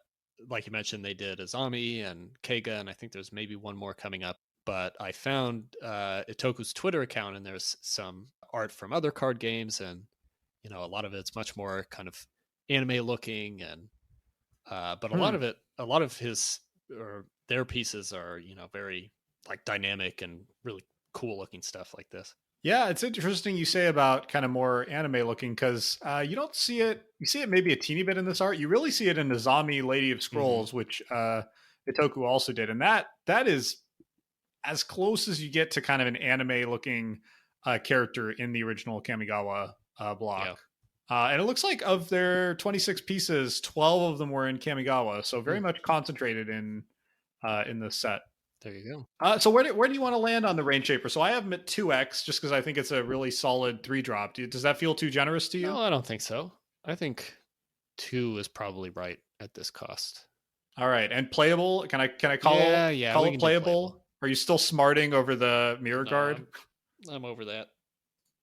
All right, 2 playable. 2 playable. Excessively playable. Oh, Okay. let's talk about another very cool Soratami. Soratami Savant, 2 UU Yeah. for a 2/2 Moonfolk Wizard with flying. This ability is pay 3 colorless mana, return a land you control to its owner's hand, counter target spell unless its controller pays 3. Oof. I was reading this and I was like, this is actually kind of good. Consistent. You keep waiting for the condition, right? Like counter it and return it to their hand, or like counter it and exile your library or something. But no, it's just straight up counter unless they pay 3, which is a lot of mana. Like this is A lot of mana, and notably like the same amount of mana that you're paying, not including the land you bounce, but you would expect in this set that it would be, they would pay less than you had to pay to try to set up the counter. Yeah, it's funny. It's a funny effect because it's kind of symmetrical. So you're paying 3 and they would have to pay 3 and you're bouncing a land. So in a way you're sort of behind, but then the flip side is that you have this thing out. So you have a 2/2 flyer kind of basically accruing virtual card advantage. Like your opponent is having to really slow roll everything they do, while you're just chipping in with this 2/2. And I think that's pretty good. I feel like that's going to be an annoying and effective play pattern. Yeah, I also really like that there's 2 toughness on this Soratami. She's a little bit buffer than most of her colleagues. Yeah, how are they going to get through this war if they don't toughen up a little bit? It's good to see the Savant kind of leading the way. She's not just an intellectual leader; she's a physical heroine as well. Yeah, I really like this card, and I really like the art. Yeah, the art is just beautiful. Yeah, do you want to take it? Boy, how to describe this? So it's a Soratami standing. It looks like in kind of a sea of clouds, which I think is where the Soratami live, like in some kind of cloud castle or some castle in the sky. And you can see a castle in the background here, and it's nighttime. So above these clouds is a sea of stars, and she is casting some sort of spell. She's waving her hands in this sort of wide arc with these trails of white magical energy coming out. She's wearing these flowing robes, and her hair is flowing too, and this wind up in the clouds, and just really beautiful, really well done piece. Yeah, and her posing is kind of calm, but it's not static, which is a tricky thing to execute. It's kind of calm, but powerful in a way. Yeah, and there's a sense of motion still, like kind of slow motion, like the way her robes trail suggests she is moving, but gracefully. Look it up. I suspect there was some digital art mixed into this set, but we're really still in the traditional physical medium era of magic art. And like, this is one of those things you just look at it and you go, wow, the skill to execute something like that, this highly layered composition, color, the way that the white line pops almost of her magic pops almost like it's glowing. It's just a stunning piece of art. I got to get me one of these in foil. Oh, yeah. I don't know. How many do you think? So I waffled a little bit. This feels like an effect you don't want too much of, just because it's pretty good, and also because it's double designated, so it's not very splashable. And I feel like you don't want the blue drafter to be able to just sneak a ton of these into their deck for free. Yeah, that's fair. I said playable and 3 of them, but I think 3 is definitely too much. I think you're blinded by love. I just want more of this Savant, but I think 2 is probably right. Maybe even 1, down to 1 at some point, but let's call it 2 for now. Yeah, I totally could see going down to 1, but yeah, let's start at 2, just because it's a cool card. One last thing, for reasons that I cannot discern, maybe the Savant knows, but I have no idea. Most of the comments for this card on Gatherer are in haiku form. What? Yeah. So I'll read a few of them. Yeah, read me. What? There's no indication here of how this started or why or what it has to do with the card at all. But here's a few of them. This page is sublime. Wonderful comments beneath. My favorite art. Another one. Haikus are great fun, but sometimes they don't make sense. Refrigerator. Blue, white, green, red, black. Moon, fox, snake, goblin, and rat.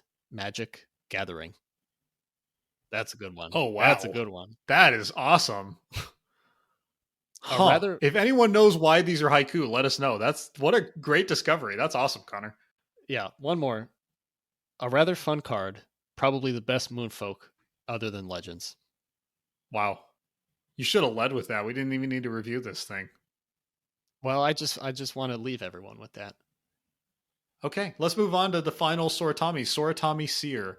Soratami Seer is 4 and a U for a 2/3, Moonfolk Wizard, flying.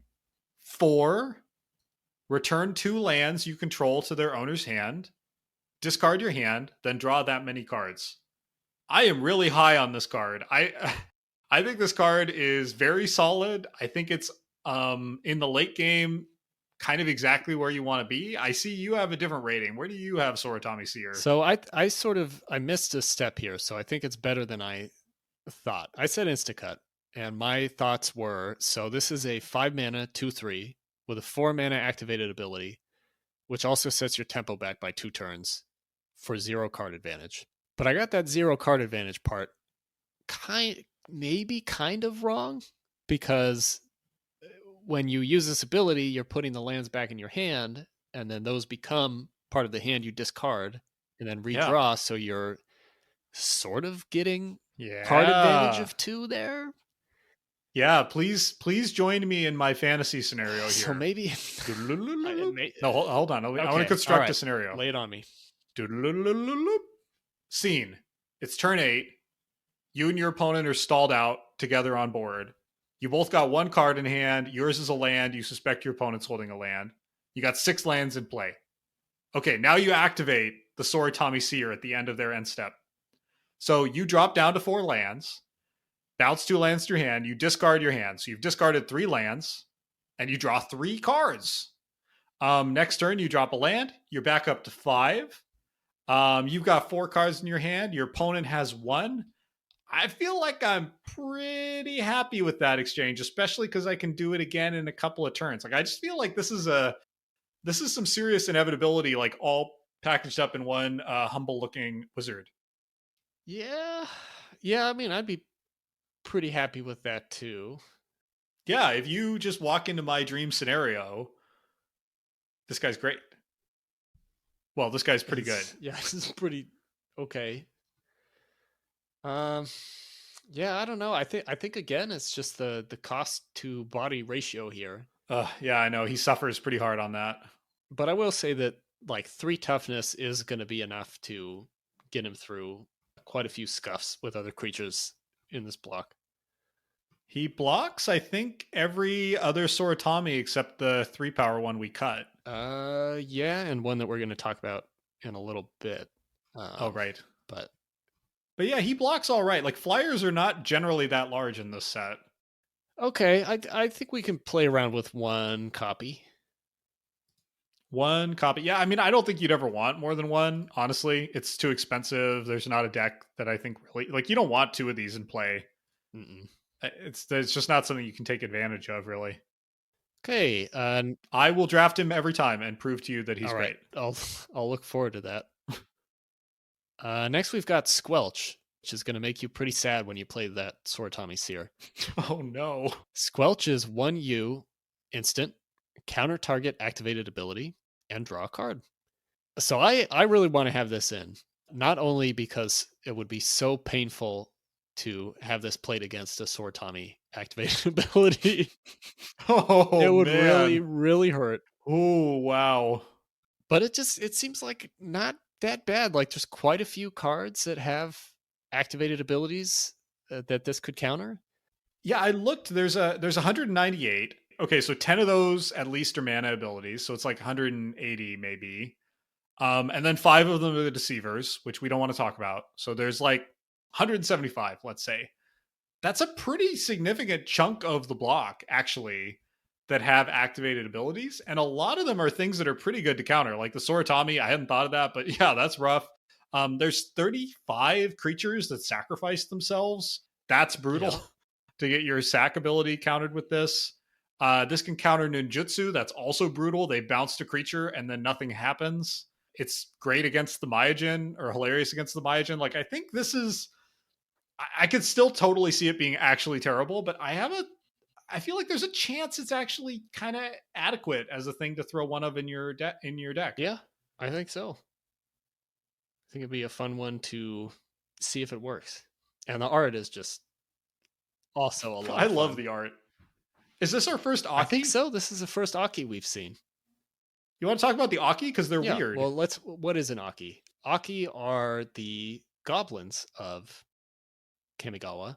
They sort of look like they kind of have a humanoid goblin type figure, but they also have kind of a turtle armadillo shell on their back. Yeah. And they have these kind of funny, cute faces that are something between a goblin and an owl a little bit, with a lot of spikes on them. And the Aki in this art, he's standing up in these snowy mountains, which is where they live. He's trying to cast a spell. He's trying to make some magic. And it's just been squelched. And he's scratching his head in confusion and disappointment, and his eyes just look so sad. And the flavor text says, Okudoku had gone through all the motions, the same Aki curse words, the same ingredients with their horrid stink, the same rude gestures, yet not a person died. Which is just sad. I feel bad for Okudoku. Yeah, I love this art. I think it's just so fun. Yeah, the artist here is Matt Cavada, later art director of Magic, and the way that this art is humorous and tells a story and really effectively depicts emotion in this pretty inhuman looking character. Yeah. Like the human reference points here are basically the eyes and kind of the body language of scratching the head, but like Aki are pretty strange. They're kind of all hard shell in their face.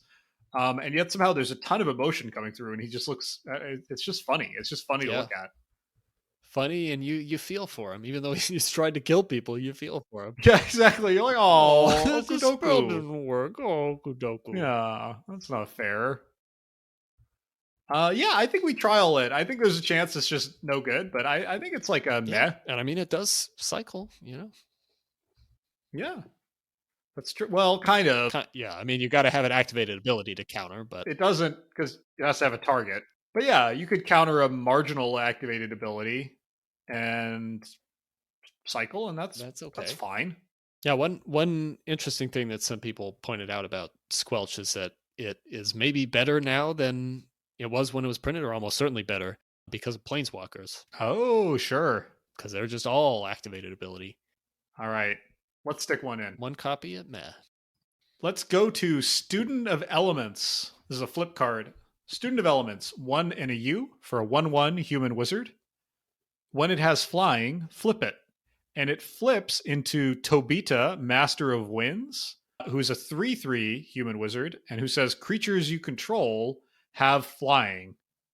It's so cool, but there's just no support for it. So who doesn't love giving all your creatures flying? That is like Timmy new Magic players' first dream, that all your creatures can fly over and crush your opponent. The problem is there's almost nothing in the set that can give flying. There's only 5 cards in the entire block. Several of them are unplayable. Like we talked about Lifted by Clouds, for example, which is just not a good card. So I don't see this ever flipping. And if it doesn't flip, it's a 2-mana 1/1 with no abilities. And that's not okay. Yeah, it's pretty painful. It's like potentially you have this really big payoff, especially in limited, but it's just way too hard to achieve, and he's way too killable in the meantime. Yeah, and as you noted, like many of the playable blue creatures already have flying, and so the all your creatures have flying is like a little more marginal than it looks. This art, tell me how you feel about it. I don't have a super strong feeling. So it's like it's a wizard in a pink robe with a dove above him, and I like that he has a pink robe. Actually, I think that's kind of fun. And then he flips into Tobita, who's like a boy. How would you describe Tobita? Tobita's like a old man and like kind of Michelin man, puffy white. That's a good one. Like flying bodysuit soaring through the air. And the separation between them is a dove's wing. Like just a literal wing. Which takes up like a quarter or like a sixth of the art. It's a little on the nose. I don't know. I think Tobita's funny. I actually think I like it. The more I look at it, the more I just like that Tobita is wearing this Michelin man puffy suit. Yeah, I kind of hate it. I thought you loved this. Is an Itoku piece. I thought you were honor bound to like Itoku. I know. I'm surprised that it's Utoku because I really, really don't like this. First, the student, I like his pink robes. That's nice. But He's a little anime if you zoom in, actually. He's got kind of an anime you're face. right, he kind of does. But anyway, like, anime face notwithstanding, like there's nothing about this art of the student that says either student or elements. It's just some guy in a pink robe. It's a guy in a pink bathrobe. He's holding up a hand and there's a dove flying. Like it looks like he's maybe preaching or something. Yeah, or honestly, kind of like he's begging this holy dove to give him flying. Like, if I could get flying, I could be so great. Somebody give me flying. Everyone's gonna fly. So then you flip him over. You cross over this stupid dove's wing that takes up, like, as you said, a quarter. It's so big. It's huge. Like most of the flip cards are sort of this, subtle. Sometimes like a line. Yes, sometimes there's a line. Sometimes there's a more subtle transition. A few of them achieve kind of a cool effect. This is just like a wing, like just a solid dove I don't mind the wing. Like cutting straight through. I think it's fine. And then you flip it over and you look at Tobita, and he's got his Michelin Man suit on with like great. He's wearing 2 purple ties.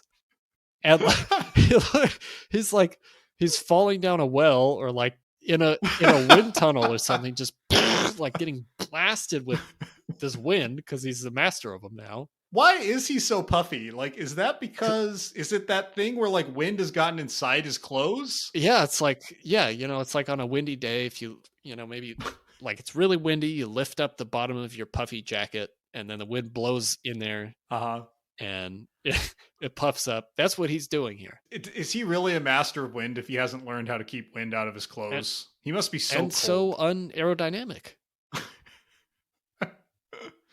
I don't know. I think this art is funny, and I like it. But is the card going to get in? No. I mean, it could get in if there was just enough synergy. But I think the problem with this is unless you're the player has, like us, gone through all 600 cards in Kamigawa one by one and discussed them for an inordinate length of time, they might think that it's possible to flip this thing. But I think it's just so unlikely you're going to get lucky in the draft to be able to flip this thing around. Yeah. So it's a trap, and I don't like that. It is.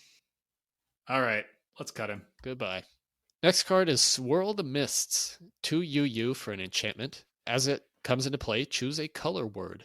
All instances of color words on spells and permanents become the chosen color word. I mean, there must be some cool combos with this card, but they're not in this set. Yeah, I was thinking about this card. Like, I feel like they used to print cards like this a lot more in 2 senses. Like, one, they basically don't print any cards that reference color words. Like, just reading this, it sounds awkward. Like, choose a color word. Like, if you just said that to someone, if you said to someone who doesn't understand, doesn't play Magic, destroy target creature, they're not going to know exactly how to execute that, perhaps, but they're going to understand it as a sentence in the context of the game. Whereas choose a color word is like, what does that mean to choose a color word? But the second sense in which they don't do this is they don't really print any more 4-mana rares that do nothing outside of an incredibly specific deck. Yeah. Like, I feel like I wish I had built a list, but there were a lot of cards in this era of Magic that are like this, where it's like, oh ho ho, if you're clever enough, there's something you can do, and I'm not going to tell you what it is. Like, but I don't know. This card is like so much. Okay, it's not getting in the cube, clearly, because there's nothing to interact with. But even outside that, I don't really like these kind of cards. Yeah. Like, I just don't think they are very fun or interesting. And I feel like that was especially in blue in this period for the game. Oh, yes, every block had one of these back then. Yeah. There was some card, usually a rare like this. Usually an enchantment. It's just abysmal and useless 99% of the time, and then it's like, oh, if you can figure out the right combination of cards here, something's going to happen, and it's probably not going to be all that good, but something's going to happen if you can piece these together the right way, and if you can't, it's going to do nothing at all. In early Magic, like really early in Alpha, there's a lot of cards that mess with color words. There's like 7 or 8 cards in Alpha. It's like something like 1 in every 40 cards, and the whole circle of protection cycle, just all kinds of color stuff. The lace cycle, which are just like instants that change the color of a thing. There's magical hacking. There's just tons and tons of cards for magical hack that change colors. And I think in early Magic, they really thought playing with colors was going to be a big part of the game. Like, I think the original playtest name of Magic was something like 5-color Magic, or what was it? It was, but in the end, it just didn't work out, because the problem with these kind of color based interactions is they tend to be really on or off. Like, either they do literal nothing, or they're total blowout. So, like, the use for Swirl the Mists would be to pair it with something that, say, destroys everything of a certain color or something and makes everything that color. But it's like, A, really hard to put together, and B, if it works, it's kind of like, huh, okay, I guess the game's over. Yeah. It's not a part of Magic that is missed nowadays, I don't think. Yeah, I don't think there's a lot of nostalgia for these cards in general, or especially this card. Insta cut. Get it out. All right, let's go to Teller of Tales. 3 UU for a 3/3 spirit, flying. Whenever you play a spirit or arcane spell, tap or untap target creature. I really like this card. It just seems incredibly solid to me. It's not, I don't think it's unbelievably powerful, but I think it's pretty solidly strong. The rate is okay. 3/3 flyer for 5 isn't totally embarrassing. The ability to tap things at instant speed or untap things is also pretty solid and can lead to some tricky little blowout moments. Yeah, I think this guy's just totally solid. Yeah, he reminds me of Sire of the Storm with, obviously a less impactful Spiritcraft ability, but it's like actually a better rate on this card. 5 mana, 3/3 flying with, it's like it's doing something when you play that Spirit or Arcane spell. I think this is just a solid card to have in blue. Yeah, I also love the art here. It's like this kind of froggy green porcupine ball of mouths. That's a great description. Thank you. And he's hanging out with our fish scroll friends from Eerie Procession, which was by the same artist, Jim Murray. And there's just something really fun about it. It's like a little bit humorous. It's a little bit freaky. It's just fun to look at. I love these mouths. They're like creepy and a little comical. Mm-hmm. There's this hazy background that I think works really well with this creepy critter in the center of the art. I also noticed that he's holding the main kami is holding scrolls underneath, just like Eerie Procession fish. Yeah, you're right. Yeah, they're all kind of tied together. Yeah, I like that it's a little bit funny, because Kamigawa is generally a quite serious set outside the Aki, and it's kind of nice. I mean, this isn't all the way there. It's still pretty creepy. But it's just got enough of a humorous quality to it that it's less, it lightens the mood in a way I appreciate. Yeah. And I also like the flavor text. I've been kind of hard on flavor text in this set because I think a lot of it's a little on the nose. But this one I like a little more. It says, "Words never uttered by mortals flowed incessantly from its many mouths." Yeah, and I just like that. I think that's a nice little evocative piece of thing. It's almost like a D&D like prompt for writing an adventure or drawing a monster or something. It draws me in. Yeah. Good stuff. How many of these do you think we should start with? I'm not sure if it should be 1 or 2. Yeah, I said 2, but I'm starting to kind of keep running through the math in my head of how many cards there are, and I'm starting to think we're including too many multiples to some of these expensive cards. Yeah, we are having a lot of multiples so far, and I suspect we'll have to end up cutting a lot of those multiples down to singles at some point, and maybe we should just start out as a single with this guy. Yeah, I think we should make particularly these more expensive cards earn the multiple, and I think this guy's more just like a singleton role player. Yeah. All right, boom. Meh or playable? I had him at meh. You had him at playable. I don't feel super strongly. I feel like the rate here is not that good. Yeah, I'm fine with meh, I think. All right. Meh. One of them. Meh. All right. Next card is Thoughtbind. 2U for an instant. Counter target spell with converted mana cost 4 or less. I mean, meh really sums up how I feel about this. Yeah, I actually want you to read verbatim your full comments from our show notes. Yeah, my full comments on this card were maybe not terrible. I guess the listener isn't looking at our spreadsheet, but many cards here have like 300 words, and this card, it's just hard to muster much emotion about it. So I have a little emotion. Like, this is another one where it's like, I wish this was arcane, because there's not a lot of counter spells. The fact that this one is not arcane further limits its utility in a way that's pretty annoying. And it just feels like counter spells were not good in this era. This is another example. It's weird to have a card that can only counter relatively cheap spells that itself costs 3 mana, because you can't really get mana advantage out of this card. Yeah, that's a good point. You're only, 1 mana off from the cap on the spell you're countering. So a lot of times you may actually be paying 3 to like counter a 2 mana spell. Or if you draw this in the late game, you're just going to be sitting on it, watching your opponent cast, really meaningful 6 drops and not doing anything about it. Now that you mentioned you were sad that this isn't arcane.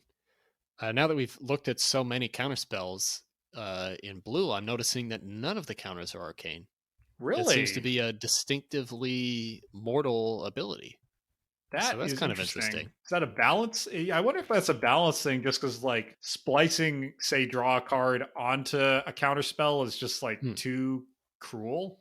Though, I mean, with what we know about the design direction of this set, I wouldn't be surprised if there was sort of a decision made that countering spells and like Yeah. containing the spirit realm is something that mortals do.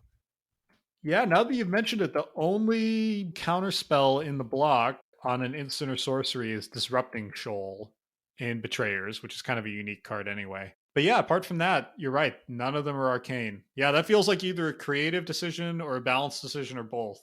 Yeah.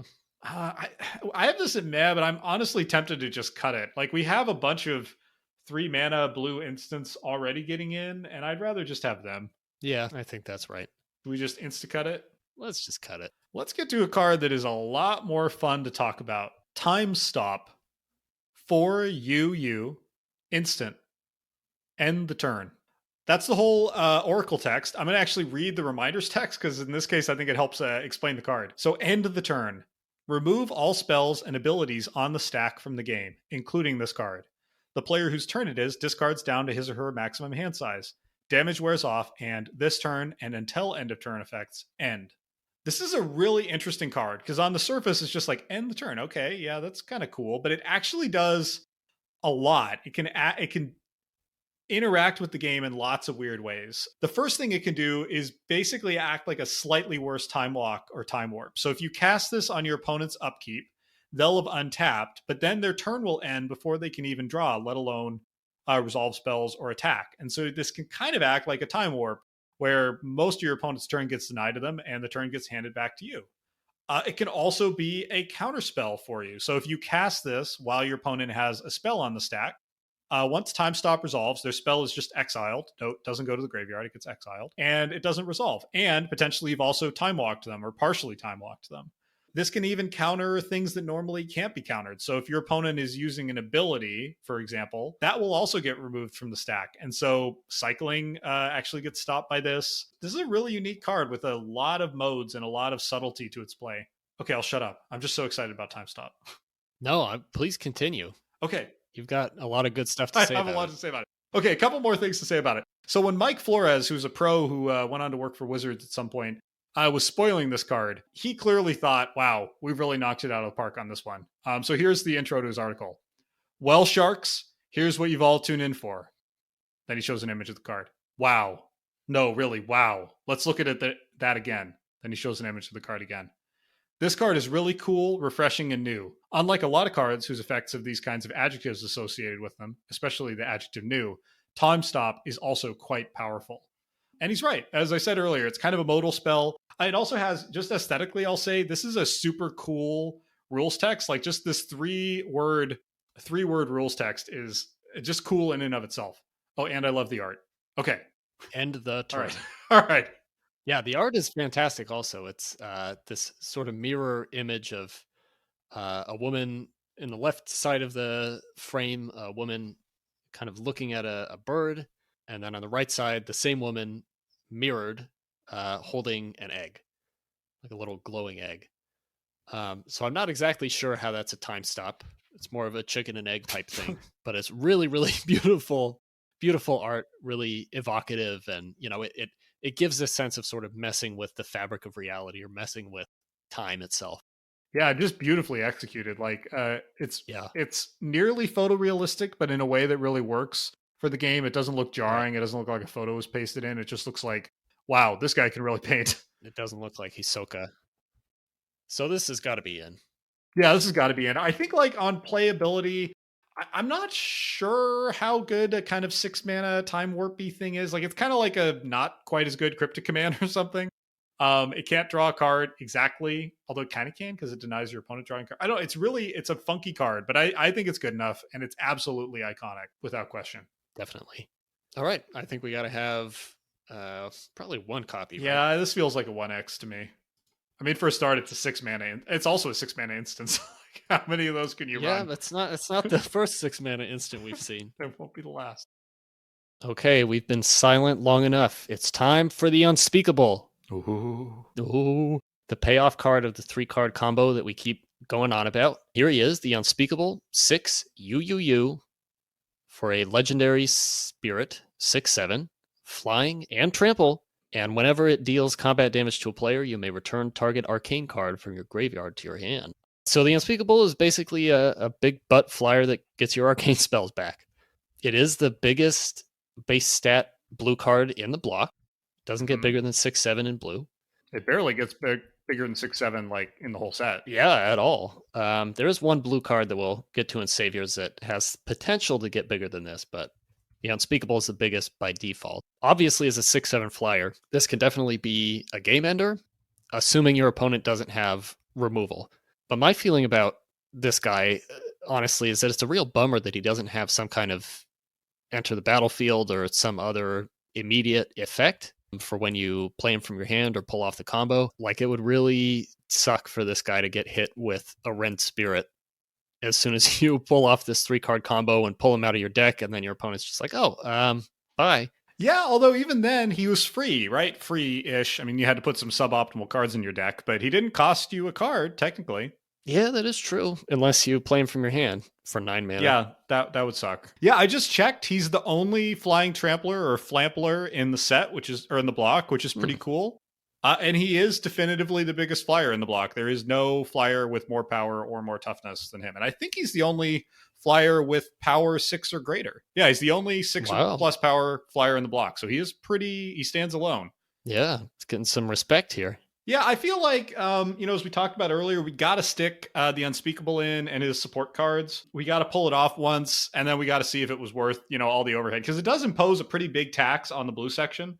Let's say there's, 90 blue cards in the cube. We're essentially devoting like 5 to 6 part of them to this package, although some of his support cards are fine. Yeah, I think what we'll really have to see is just how often, if ever, one player can actually assemble all the pieces of this combo, like get the Unspeakable, but then also get at least one copy of each of the other 3 cards, and then actually pull the combo off, and then get them all in a game. Yeah, it's a lot of ifs. Yeah, like draw all of them in a game, and then get to the Unspeakable. Like, big payoff, but it's a really big if in Cube. Yeah, we'll hit on this more when we get to the Zubera special episode coming up soon, I suspect. But some cubes will do, what you sometimes hear called packages, where it's like, if you draft this card, you automatically get these other cards. And I have wondered, like, maybe with his support cards, if you draft 1 Peer Through Depth, say, you get 2 or 3 or something like that.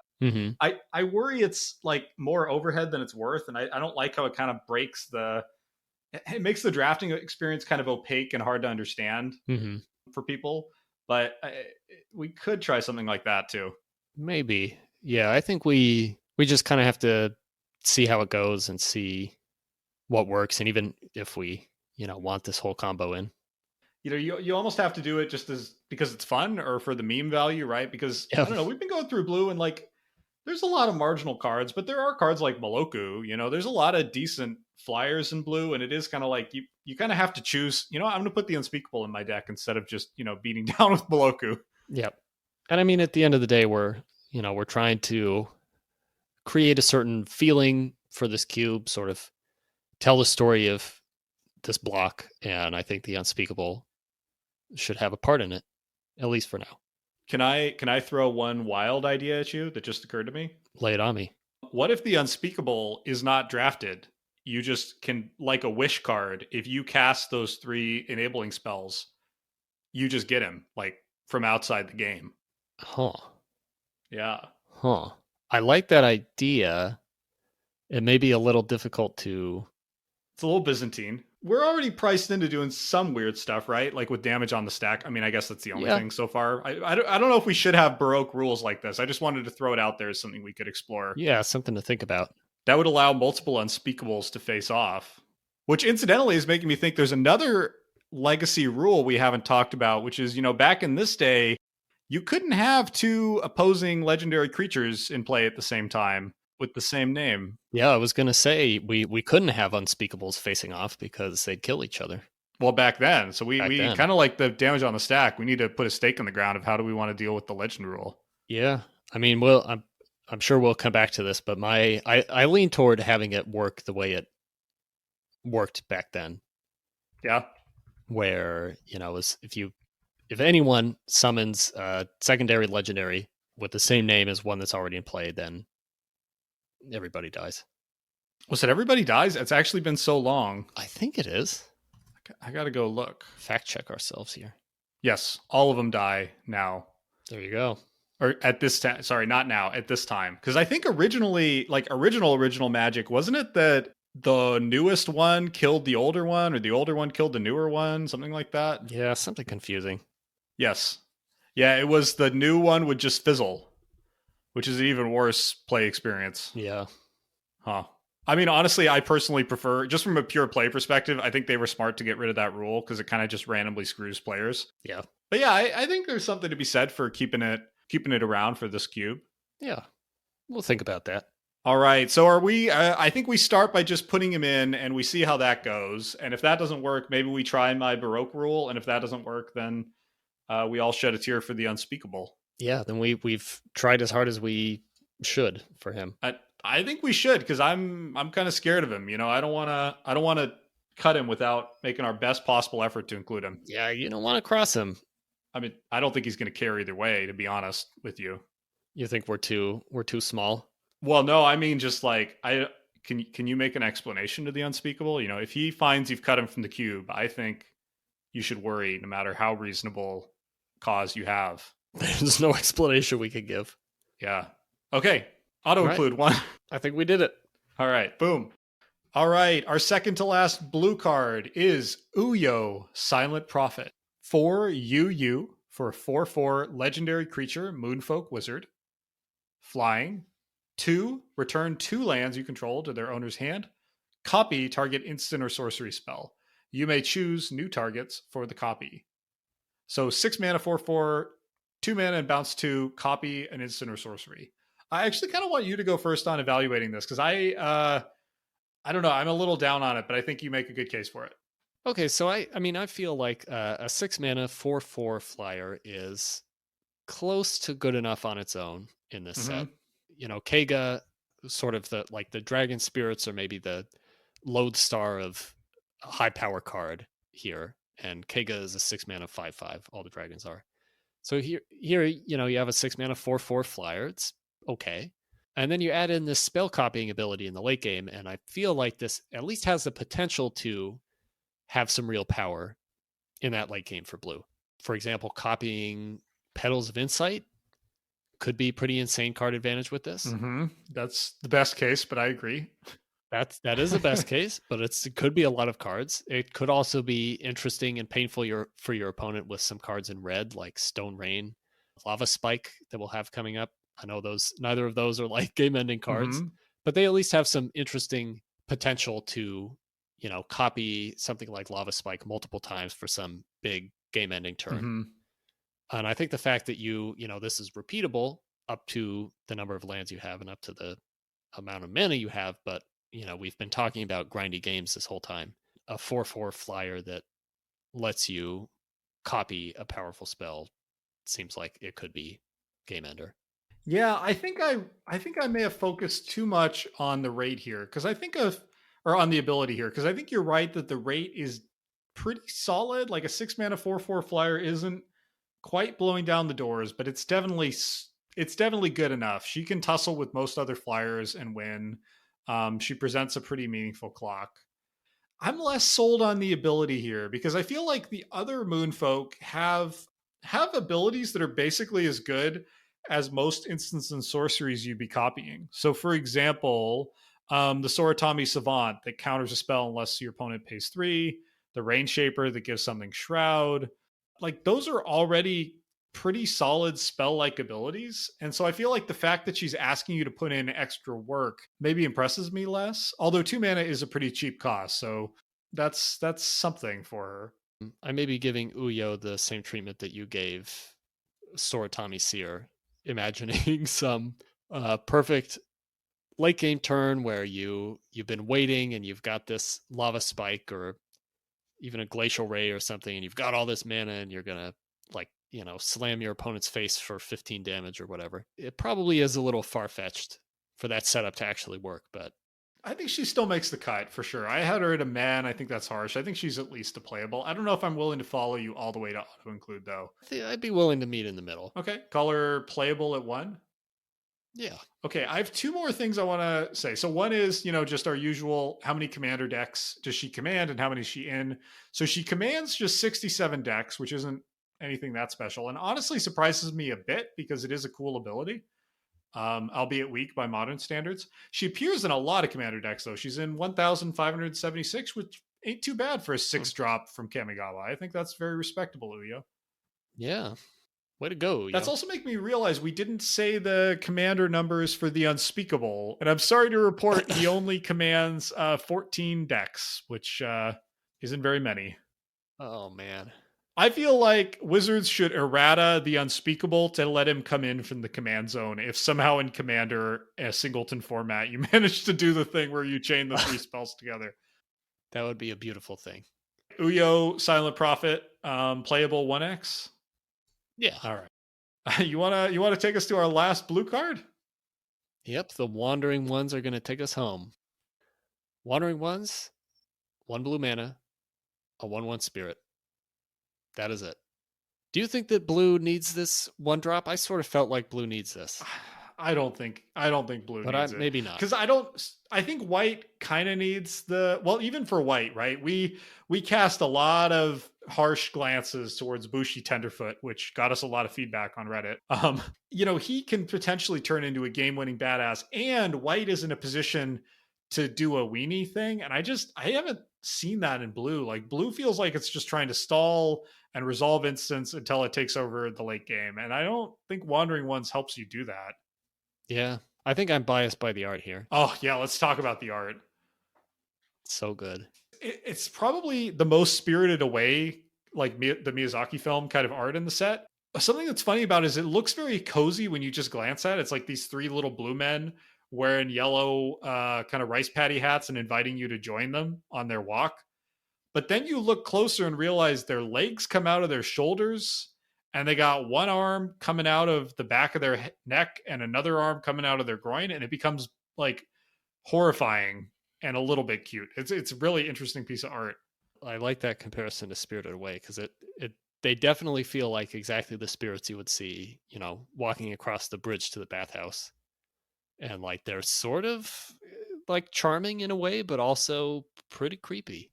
Yeah, it's making me realize like I have a huge affinity for Spirited Away and Kamigawa, and I think those are not disconnected because they definitely, we were saying how Kamigawa doesn't strike on things that are familiar from about Japan from pop culture, right. But boy, does it hit on the same kind of notes as Spirited Away. It definitely has that same kind of like freak, like Spirited Away has a lot of that kind of freaky quality, but also beautiful and just sort of otherworldly. Like there's, I never spotted that connection before.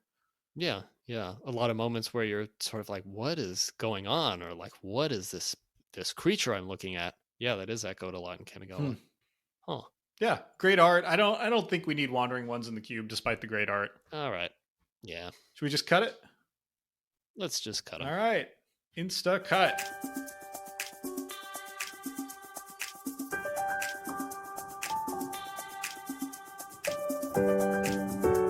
Well, this episode is already unspeakably long. Oh boy.